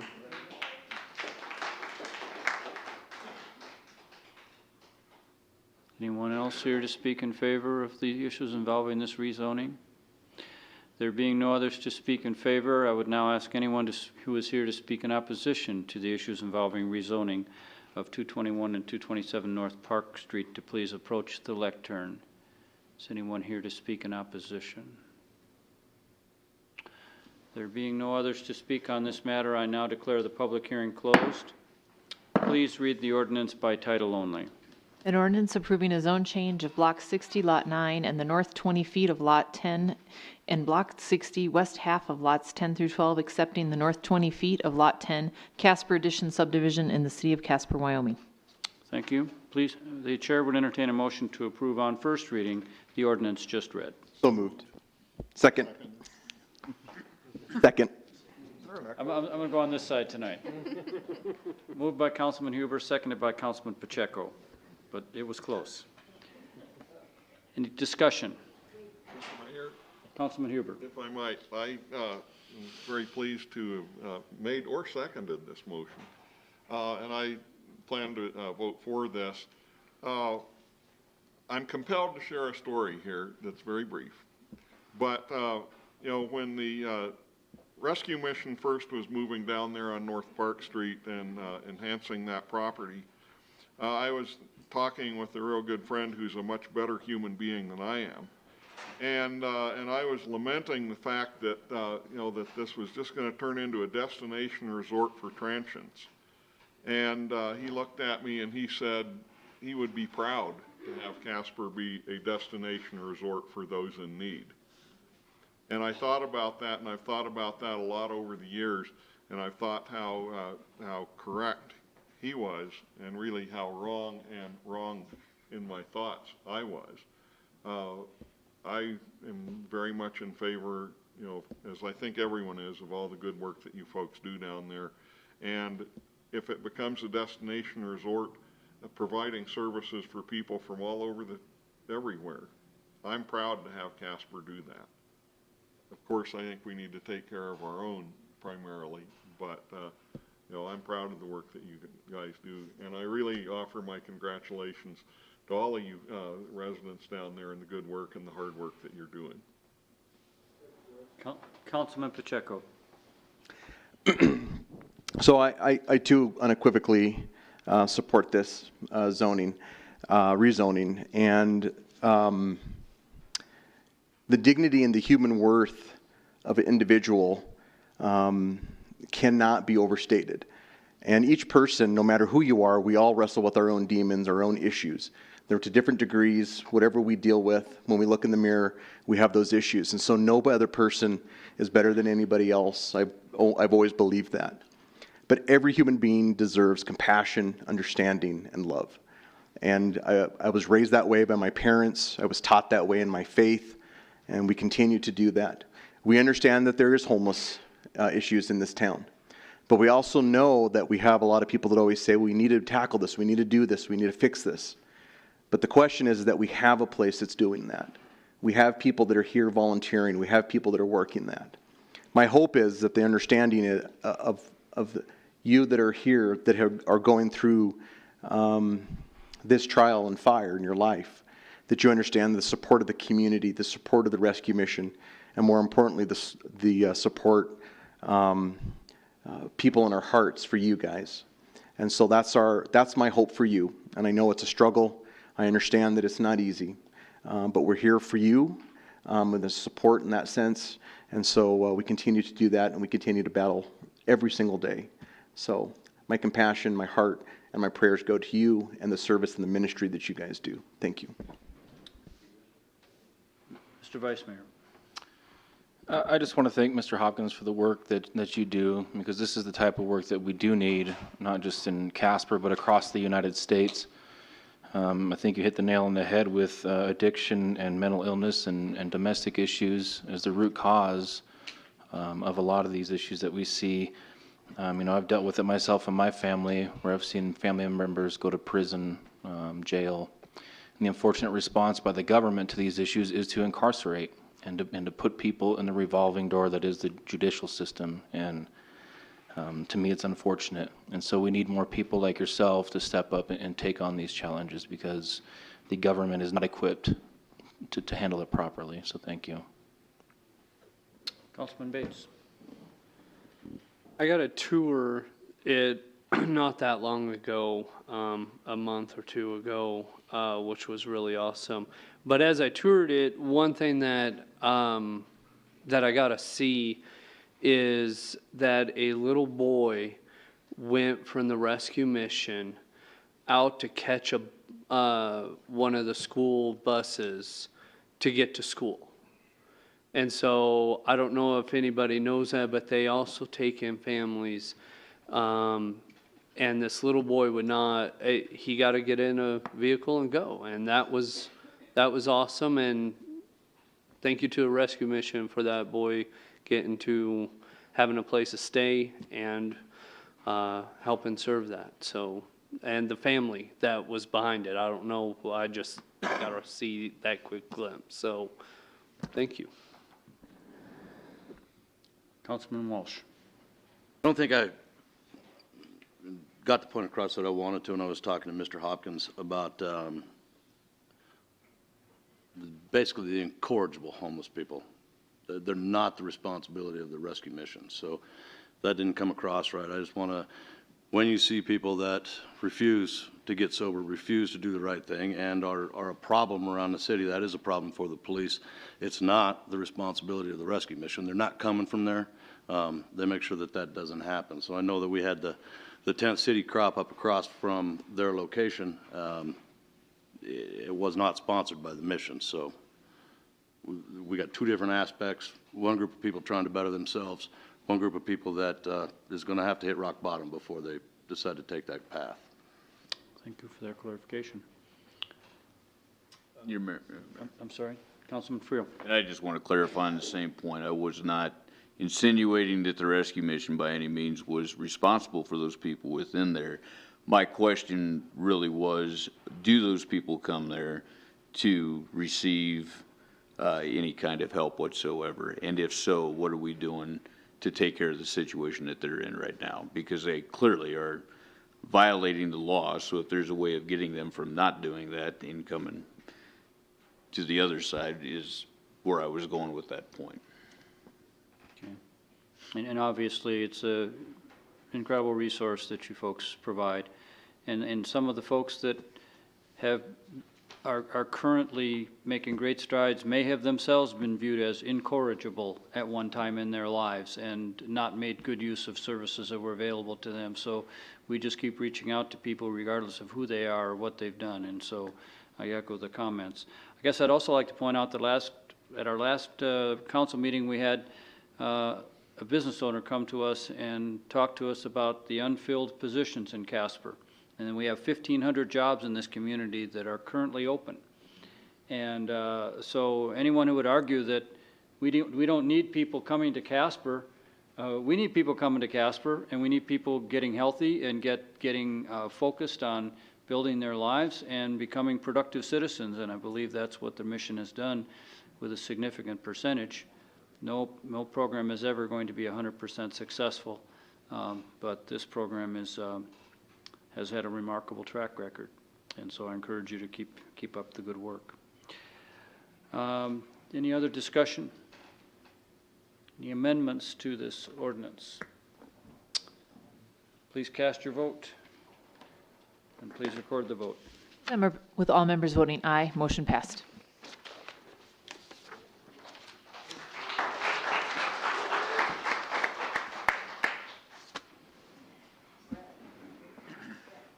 Now we know why they were here. Just give them a minute.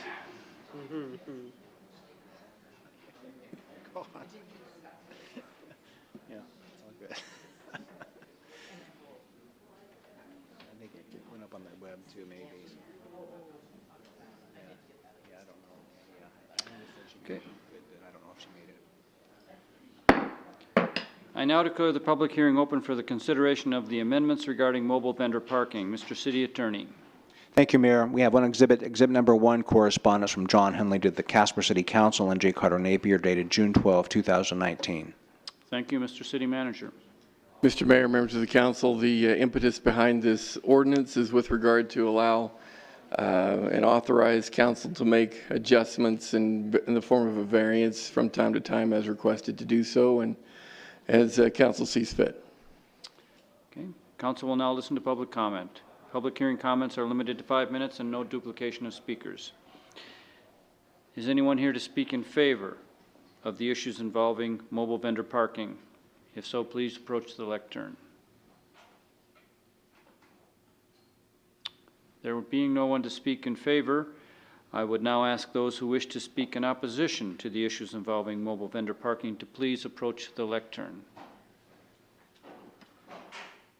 Good evening. Good evening. Sean Hauk, 602 South Park Street. Surprise, surprise. Here I am.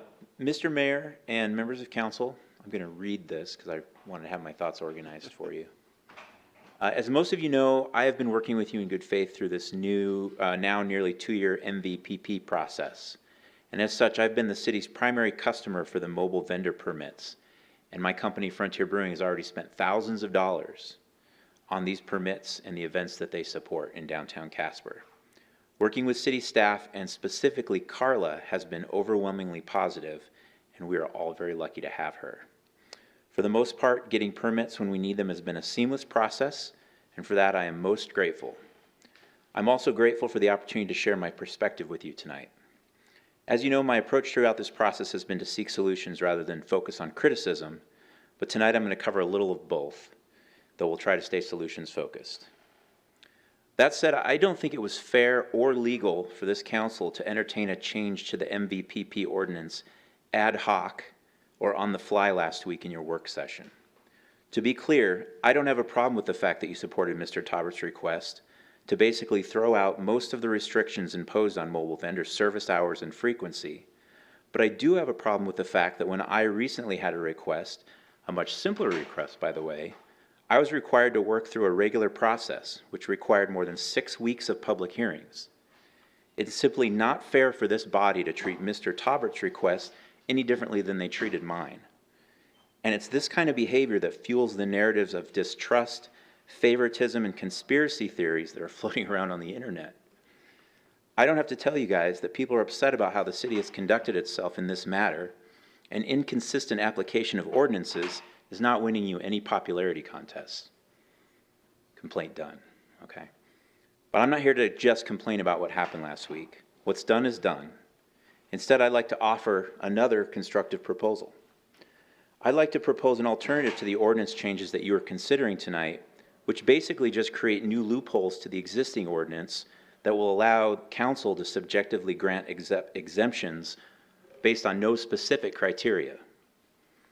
These loopholes will only serve to further confuse the issues pertaining to mobile vendors and subject council to further criticism, scrutiny, and drama. My proposal tonight is simple.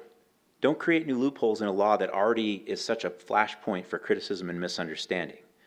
Instead, please consider completely removing the restrictions this ordinance places on mobile vendors' service hours and frequency of permitting. Doing so would remove future friction and debate while considerably reducing the number of exemptions that will be requested in the future. And if there's one thing that I think this group would appreciate, it's the opportunity to reduce the number of public food truck conversations that you'll need to have. To be clear, I'm not suggesting that we eliminate the MVPP altogether. I just believe that instead of adding loopholes to the paragraphs 2, 4, and 5 that you have in front of you, that you just simply eliminate those paragraphs. And with that, I thank you for your time and consideration, and most importantly, your service to our community. I'm open for questions. Thank you. Questions for Mr. Houck? Okay, thank you. Thanks. Anyone else here to speak against the issues involving this proposed change to the ordinance? There being no one else to speak for or against, I now declare the public hearing closed. Please read the ordinance by title only. An ordinance amending Chapter 10.36.031 of the Casper Municipal Code. Thank you. The chair would entertain a motion to approve on first reading the ordinance just read.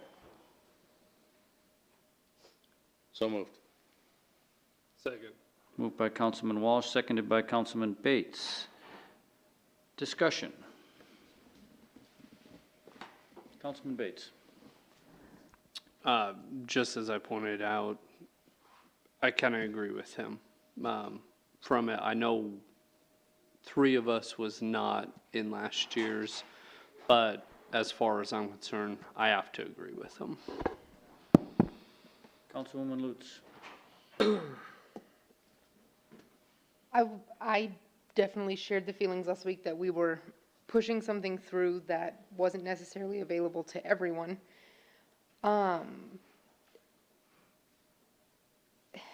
And unfortunately, I wasn't present for a lot of the discussion that led to, I mean, I saw it from a citizen seat, but a lot of the discussion that led to these restrictions and where they may have come from as far as their reasoning.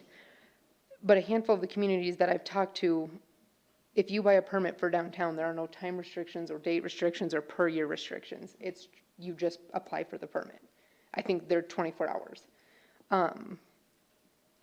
And so obviously that would have to be in some sort of amendment form, which I'm not ready to present, but I definitely think that making it more complicated and making it more, every single time an exception has to come to us, except for when it doesn't, just complicates it. Other comments? Councilman Friel.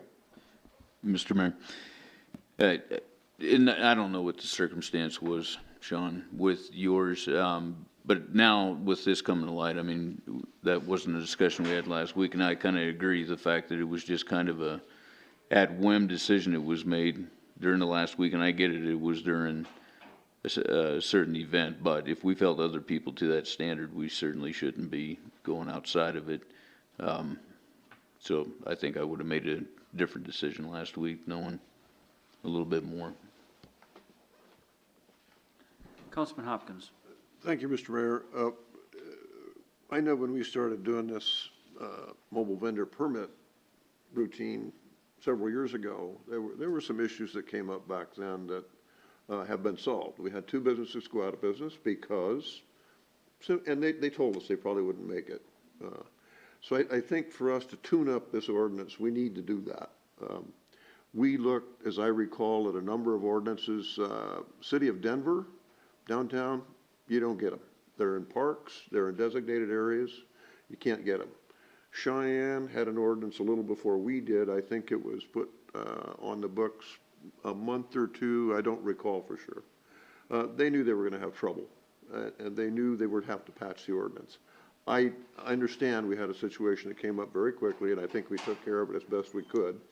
But I think to modify the ordinance a little bit, I don't think we're hurting anything, and I think we help ourselves in the long run. So you're speaking in favor of these changes? Absolutely. Any other discussion? Councilman Bates. I guess I want to clarify that last week I wasn't against having that vendor there. I just thought it should be open to anybody for that week since we had it. I do disagree with all of this, but if we have to make an amendment to allow people in your circumstance to, that they could come, I am in favor of that, but ultimately, I would like to see it gone. So, anyways, sorry. To not have any time or date restrictions. Correct. Monday through Friday, I agree with. I guess Saturdays and Sundays, I still don't think that there should be, but that's hopefully we can discuss that at a later time. But for now, I agree with what is presented. Vice Mayor Johnson. I just wanted to point out that we did give an opportunity to have this settled without the government being involved, and that didn't work out, and this is what happens. This is why we can't have nice things. You have a 2-year-long jumbled mess of patchwork on this ordinance. Sorry, just extremely quick, because I'm gonna be honest, I'm clueless. What was this other solution? To have the two parties get together and come up with a solution, and they couldn't, so the government got involved. Any other discussion? Since we're essentially loosening this, I don't concern myself with social media criticism. But I understand that it probably does look like a favoritism. We just had a time crunch in order to make that decision. And this ordinance change is to allow us to do that in a more timely manner should similar circumstances come up. And it will loosen the ordinance, not make it more restrictive. I think the concerns were about parking spaces that would not be available for businesses to use if we didn't have some limitations in place. Examples were brought up. What if we got a permit for 6 mobile vendors on the same block? Would we allow that? And what would that do to our downtown if that happened? And if they were parked there all day long? And so there were some legitimate concerns that were brought up during all of those discussions, which is what made it so difficult. So I'm going to vote for it just to give us another tool and let people say what they want to about it. And I think it's time for us to live with what we've got and then, again, try to get a space that's set aside for these vendors where they don't have to worry about this process. So, any other discussion? Amendments? Please cast your vote. And please record the vote.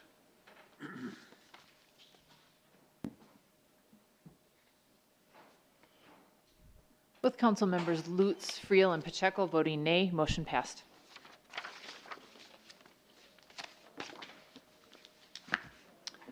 I now declare the public hearing open for the consideration of budget amendment number 3. Mr. City Attorney. Thank you, Mayor. We have 2 exhibits. Exhibit number 1, correspondence from Tom Pitlick to J. Carter Napier dated June 6, 2019. And exhibit number 2, affidavit of publication, is published in the Casper Star Tribune dated June 6, 2019. Thank you. Mr. City Manager. Mr. Mayor, members of the council, thank you. This is the final amendment that we will need for fiscal year 19, which effectively has the ability to tie out the fiscal year and close it and allow us to move on to fiscal year 20, which we'll consider here in a minute. A number of these things are detailed in your memo, addressing which adjustments are needed, one of which that I think is fairly interesting and significant, not one that you see all the time, is turning a whole body of expenses back to the funds and not having to use them, which I certainly appreciate. Thank you. Council will now listen to public comment, and public hearing comments are limited to 5 minutes, and please no duplication of speakers. At this time, I would like those individuals who wish to speak in favor of the budget amendment to please approach the lectern. Is anyone here to speak in favor? There being no one to speak in favor, I would now ask those individuals who wish to speak in opposition to the budget amendment to please approach the lectern. Anyone here to speak in opposition? There being no one to speak for or against this budget amendment, I now declare the public hearing closed. Chair would entertain a motion to, by resolution, authorize the budget amendment. So moved. Second. Moved by Councilman Walsh, seconded by Councilman Hopkins. Discussion.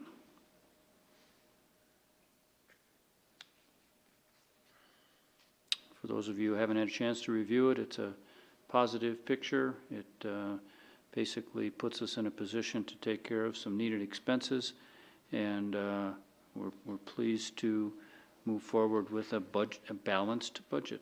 And I congratulate Mr. Napier, Mr. Pitlick, and the entire city staff on making these putting these amendments before us. Any other discussion? Amendments. Please cast your vote. Please record the vote. Mr. Mayor, if I may, I need to abstain from personnel costs on that. Abstention noted. The abstention of Councilmember Walsh noted. Motion passed. I now declare the public hearing open for the consideration of the fiscal year 2020 budget. Mr. City Attorney. Thank you, Mayor. We have two exhibits. Exhibit number 1, correspondence from Tom Pitlick to J. Carter Napier, dated June 18, 2019. And exhibit number 2, affidavit of publication, is published in the Casper Star Tribune, dated June 6, 2019. Thank you, Mr. City Manager. Thank you, Mr. Mayor, members of the council. Pursuant to state statute and the requirements therein, we present to you the fiscal year 20 budget. I am proud to report that this is a budget that is balanced. It's one that invests quite heavily in public infrastructure over the next 12 months. It invests quite heavily in public safety, which we're proud of as well. And it also invests in employees and a number of social services throughout the community. And again, it does so in a manner that is not only balanced, but doesn't require aggressive, ambitious forecasting with regard to revenues over the next 12 months. This is a budget that accounts for $153 million thereabouts in expenses over the next 12 months. And we do anticipate that 17 million of that will be dedicated towards capital projects and, again, investment in infrastructure over the next 12 months. I'm thrilled that we are in a situation that is much different than 2 years ago, and I really look forward to entertaining any questions that you might have or other direction that you might give. But otherwise, we would ask for your favorable approval of this document. Council will now listen to public comment. Public hearing comments are limited to 5 minutes and no duplication of speakers. Is anyone here to speak in favor of the fiscal year 2020 budget? If so, please approach the lectern.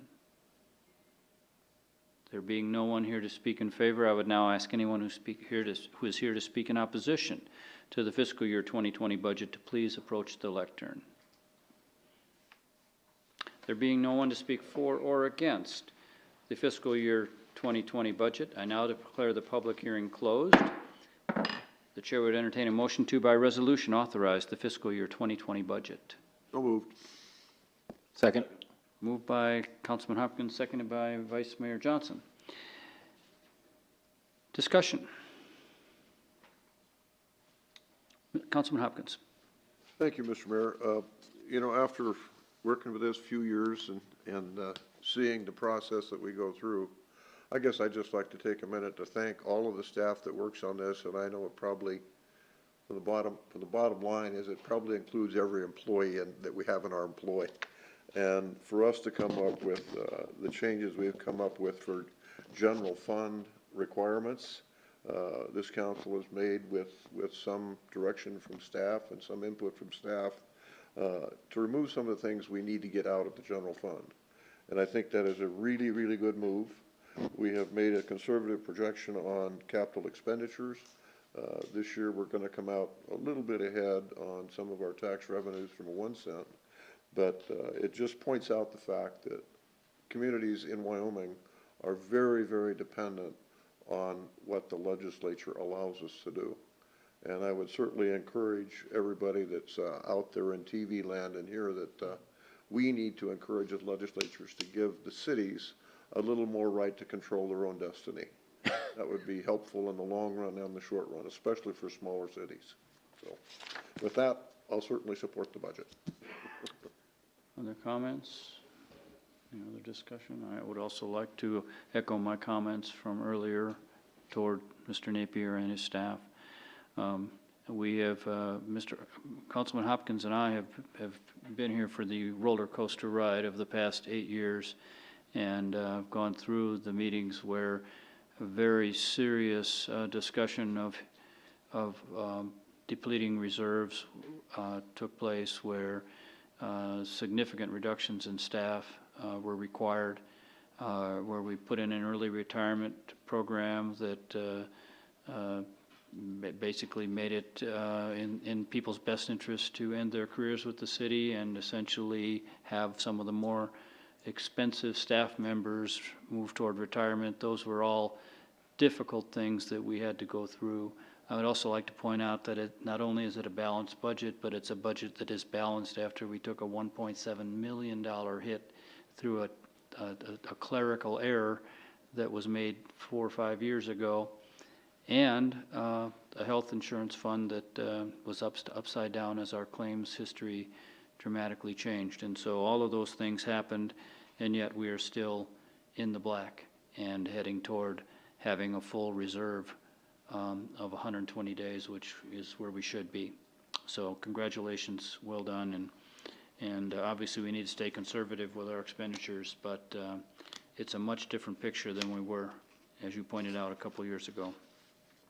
Any other discussion? Any amendments? Please cast your vote, and please record the vote.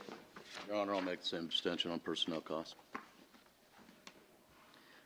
With the abstention made by Councilmember Walsh noted, motion passed.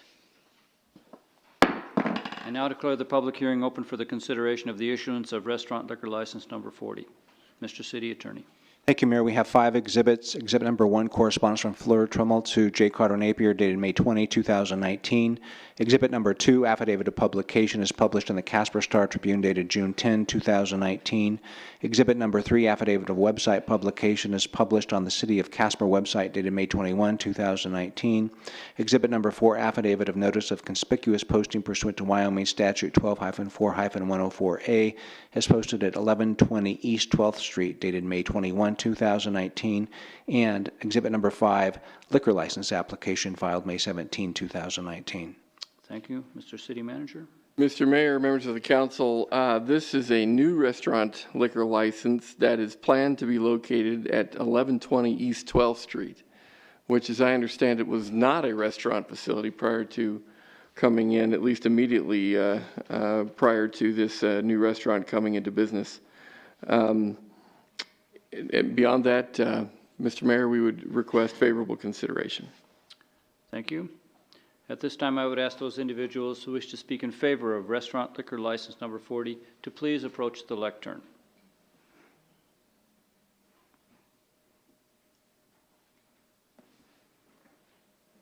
Good evening. Hi, my name is Napat Lai, the owner of the Thai Kitchen in Casper.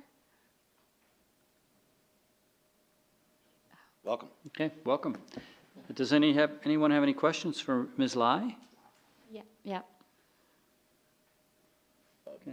I'm sorry, Councilman Hopkins? Really not a question, but I've looked at your website. I'll be there as soon as you're open. I love Thai food. Oh, thank you. Thank you. Councilman Bates. When are you guys supposed to be open? Oh, we open, right?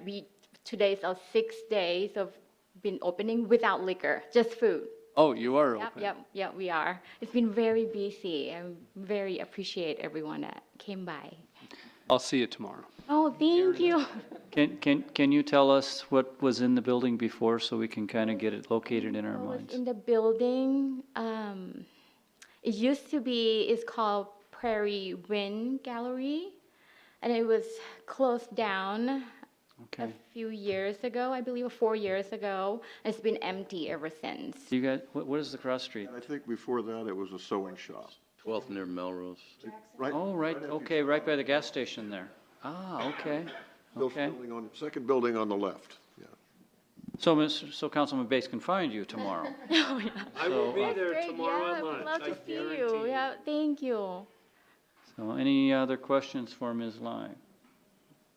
Thank you for coming forward and good luck with your business. Thank you, thank you. Thank you. Is anyone else here to speak in favor of liquor license number 40? Is anyone here to speak in opposition? There being no one else to speak on this matter, I now declare the public hearing closed. Please read the ordinance by title only. Or excuse me, the chair would entertain a motion to, by minute action, authorize the issuance of restaurant liquor license number 40. So moved. Second. Moved by Councilman Bates, seconded by Councilwoman Lutz. Any discussion on this matter, other than our enjoyment of Thai food? Well, Mr. Councilman Huber.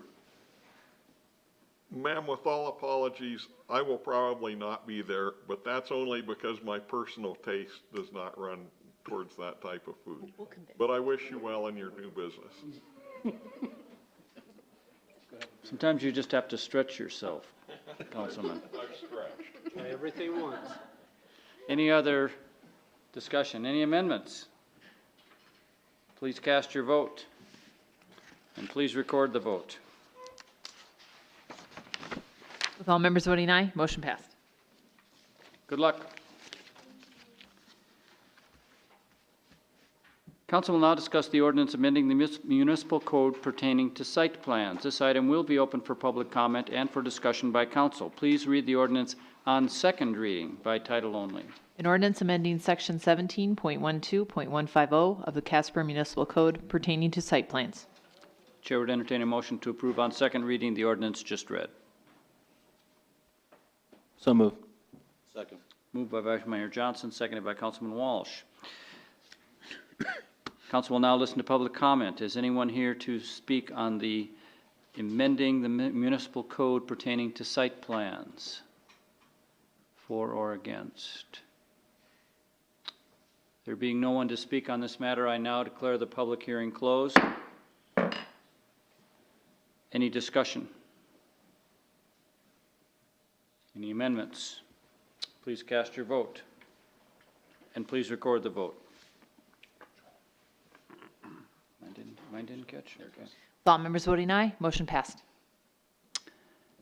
Council will now discuss the ordinance for the amending the municipal code pertaining to PUD approval. This item will be open for public comment and for discussion by council. Please read the ordinance on second reading by title only. An ordinance amending section 17.52.100 and 17.52.110 of the Casper Municipal Code about PUD approval. Chair would entertain a motion to approve on second reading the ordinance just read. So moved. Second. Moved by Councilman Friel, seconded by Councilman Walsh.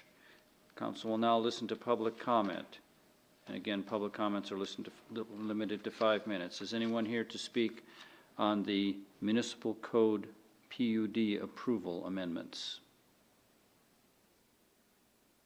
There being no one to speak for or against this matter, I now declare the public hearing closed. Is there any further discussion? Any amendments? Please cast your vote. And please record the vote. All members voting aye, motion passed. Council will now discuss the ordinance for the amending the municipal code pertaining to subdivisions. This item will also be open for public comment and for discussion by council. Please read the ordinance on second reading by title only. An ordinance amending section 16.08.040 of the Casper Municipal Code to harmonize with Wyoming statutes 15-1-501 A III. Thank you. The chair would entertain a motion to approve on second reading the ordinance just read. So moved.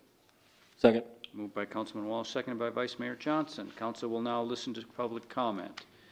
Is anyone here to speak on the matters pertaining to subdivisions and amending the ordinance? There being no one to speak for or against these amendments, I now declare this public hearing closed. And is there any discussion by council? I would just like to point out to people watching this that we're essentially aligning our ordinances with state statute. Please cast your vote. Please record the vote. With all members voting aye, motion passed. Council will now discuss the ordinance regarding camping in city limits. This item will be open for public comment and for discussion by council. Please read the ordinance on second reading by title only. An ordinance amending Section 9.48 of the Casper Municipal Code regarding camping in the city limits. Chair would entertain a motion to approve on second reading the ordinance just read. So move. Second. Moved by Vice Mayor Johnson, seconded by Councilman Bates. Council will now listen to public comment. Public comments again are limited to 5 minutes. Is anyone here to speak on the camping ordinance, for or against? Discussion amongst council. Mr. Mayor, Councilman Huber. I'll be voting against this amendment. As I said at the last meeting, I think they were making a huge mistake by removing all restrictions on private camping, as we are doing in this. I think that's a big mistake. I think it's just opening the door and asking for problems, and I'm opposed to that. And I think that our current ordinance is better than what's being proposed here. Other discussion? I will also be voting no for the same reason. Any amendments? Please cast your vote, and please record the vote. With Mayor Powell and Councilmember Huber voting nay, motion passed. Council will now discuss the ordinance for amending small trailer parking. This item will be open for public comment and for discussion by council. Please read the ordinance on second reading by title only. An ordinance amending Chapter 10 of the Casper Municipal Code pertaining to parking. Chair would entertain a motion to approve on second reading the ordinance just read. So moved. Second. Moved by Councilman Wallace, seconded by Councilwoman Lutz. Council will now listen to public comment. Is anyone here to speak on the changes to the small trailer parking ordinance? Any discussion amongst council? I'll just point out that my son has a landscaping business and sometimes will use my utility trailer, and parked it out in front of my house for several days, and I pointed out to him that we were about to pass an ordinance that would make that illegal, and he needed to move it, and so that helped. Any other discussion? Amendments? Please cast your vote, and please record the vote. With Councilmember Hopkins voting nay, motion passed. Please read the consent resolutions by title only. Item 8A1, a resolution authorizing a professional services contract with the Casper Area Transportation Coalition, Inc., a Wyoming nonprofit corporation for fiscal year 2020. Item 8A2, a resolution authorizing a lease to the Casper Area Transportation Coalition, Inc., a Wyoming nonprofit corporation, for 2 buildings, the parking area, and adjacent land at 1715 East 4th Street. Item 8A3, a resolution authorizing a lease for the use of certain city-owned vehicles to the Casper Area Transportation Coalition, Inc., a Wyoming nonprofit corporation, for the transportation of the elderly, disabled, and general public for fiscal year 2020. Item 8A4, a resolution initiating the annexation of 14.5 acres, more or less, described as Green Valley Mobile Home Park, located at 2760 South Robertson Road.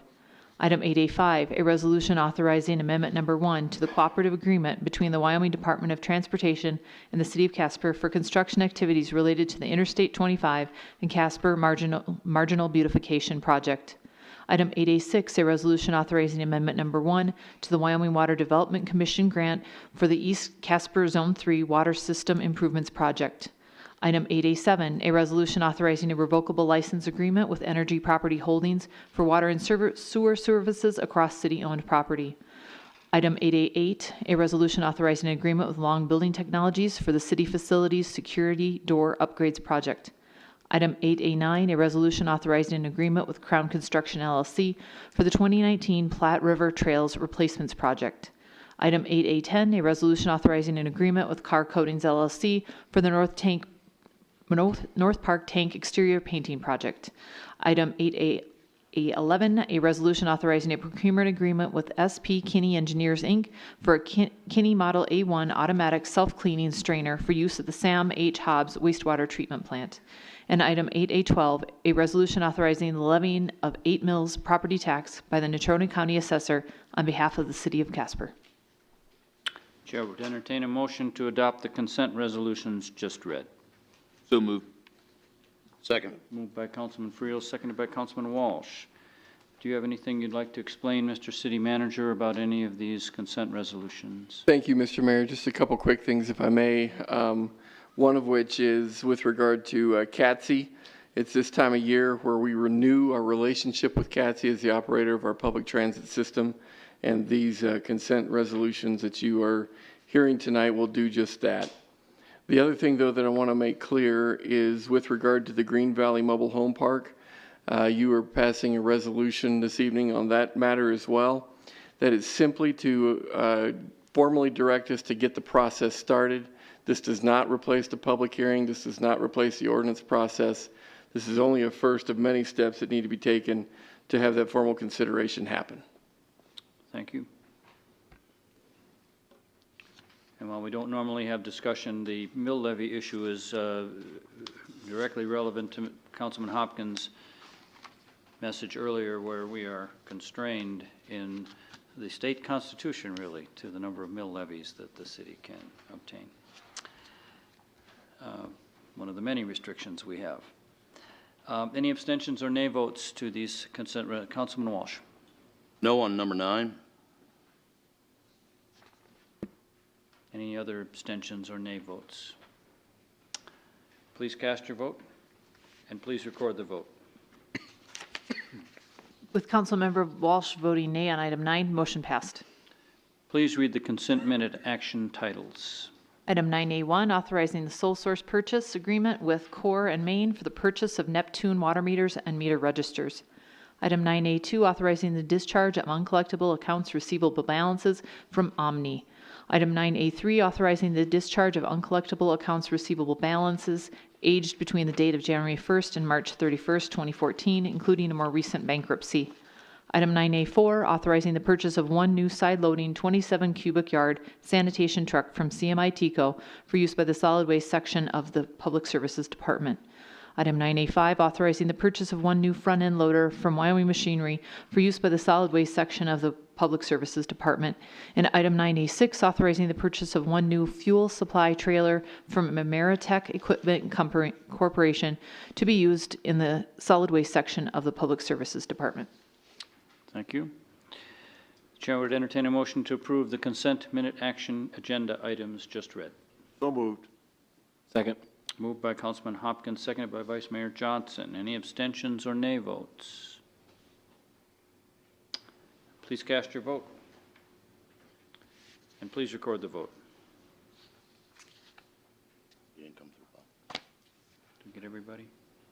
With all members voting aye, motion passed. Thank you. At this time, we ask council members to bring forward relevant concerns or items of interest. Councilman Hopkins, would you start us this evening? Nothing tonight, thank you. Councilman Walsh. So tonight we pass a $153 million budget. We forgive $250,000 in debt. And the one thing that everybody's going to remember is the conduct that went on here today. And we are as responsible for that as anybody else. When we take and hear public comment, and then we don't respond back to them, tell everybody sits down, but then direct responses to people, it's human nature that they're going to reply.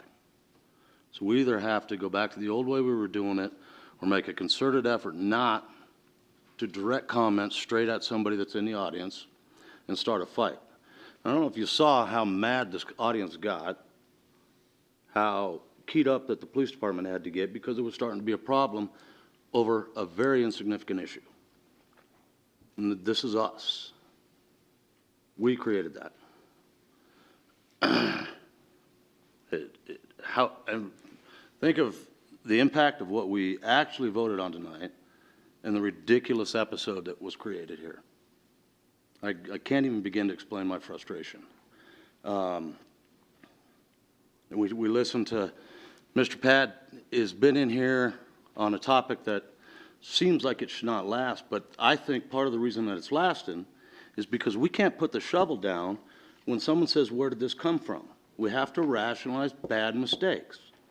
It wasn't easily identified. Instead of saying, you're right, it's not in a spot where you can find it, and we'll do that better. Instead of directing them to 50 different places, and this is the way it's always been, it's not always been accessible. So I recommend we identify a lot of those problems and see where we owe responsibility to it. I feel like I could go on longer, but I'm not going to. Thank you. Okay, point taken. Councilwoman Lutz. Nothing tonight. Councilman Bates. Only thing I have is recently was Saturday was the Father's Day at Washington Park, posted by one of the hosts is the Casper Housing Authority was down there with my family and 2 dogs on a leash.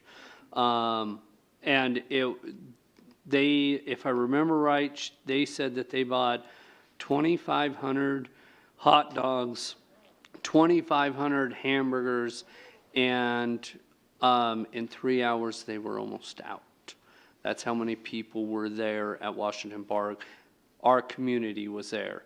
It was awesome to see the kids' smiles, face painting, ice cones, everybody there, other people with their dogs. It was awesome. So I just want to say it was a really cool Father's Day event last Saturday. So Cool.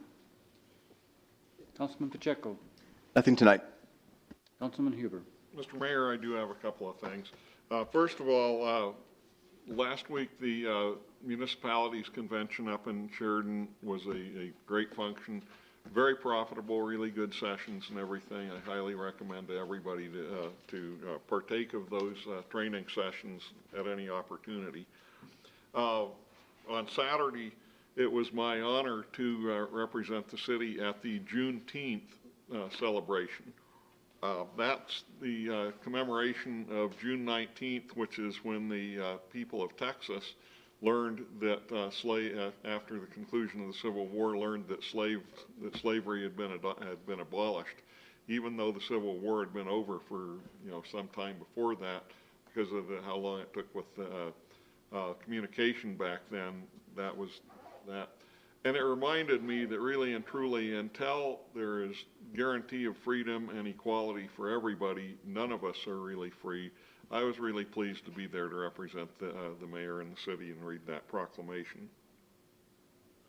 On a third point, Councilman Walsh, I really agree with a lot of what you've said. But, I've been criticized and told that, well, you need to lean into the microphone so that everybody at home can hear you. Well, when I lean into the microphone, then my voice carries and it booms, and I can understand that, okay, some people here might think that I'm yelling at them. Well, I'm not. And with reference to this particular issue that these citizens are complaining about having to get insurance for a parade, I'm going to come down every time on the side of trying to protect all of the public. And that includes not just the people that are watching or partaking of an event like that, but all of the public.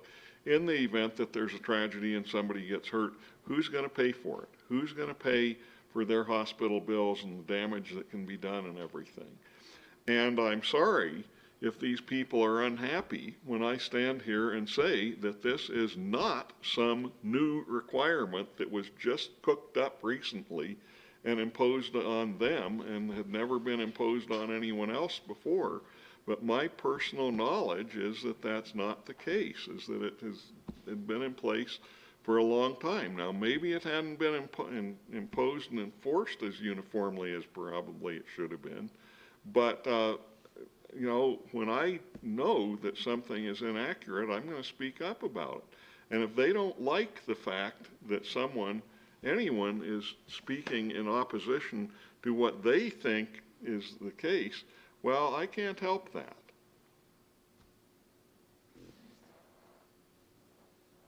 Anything else, Councilman Friel?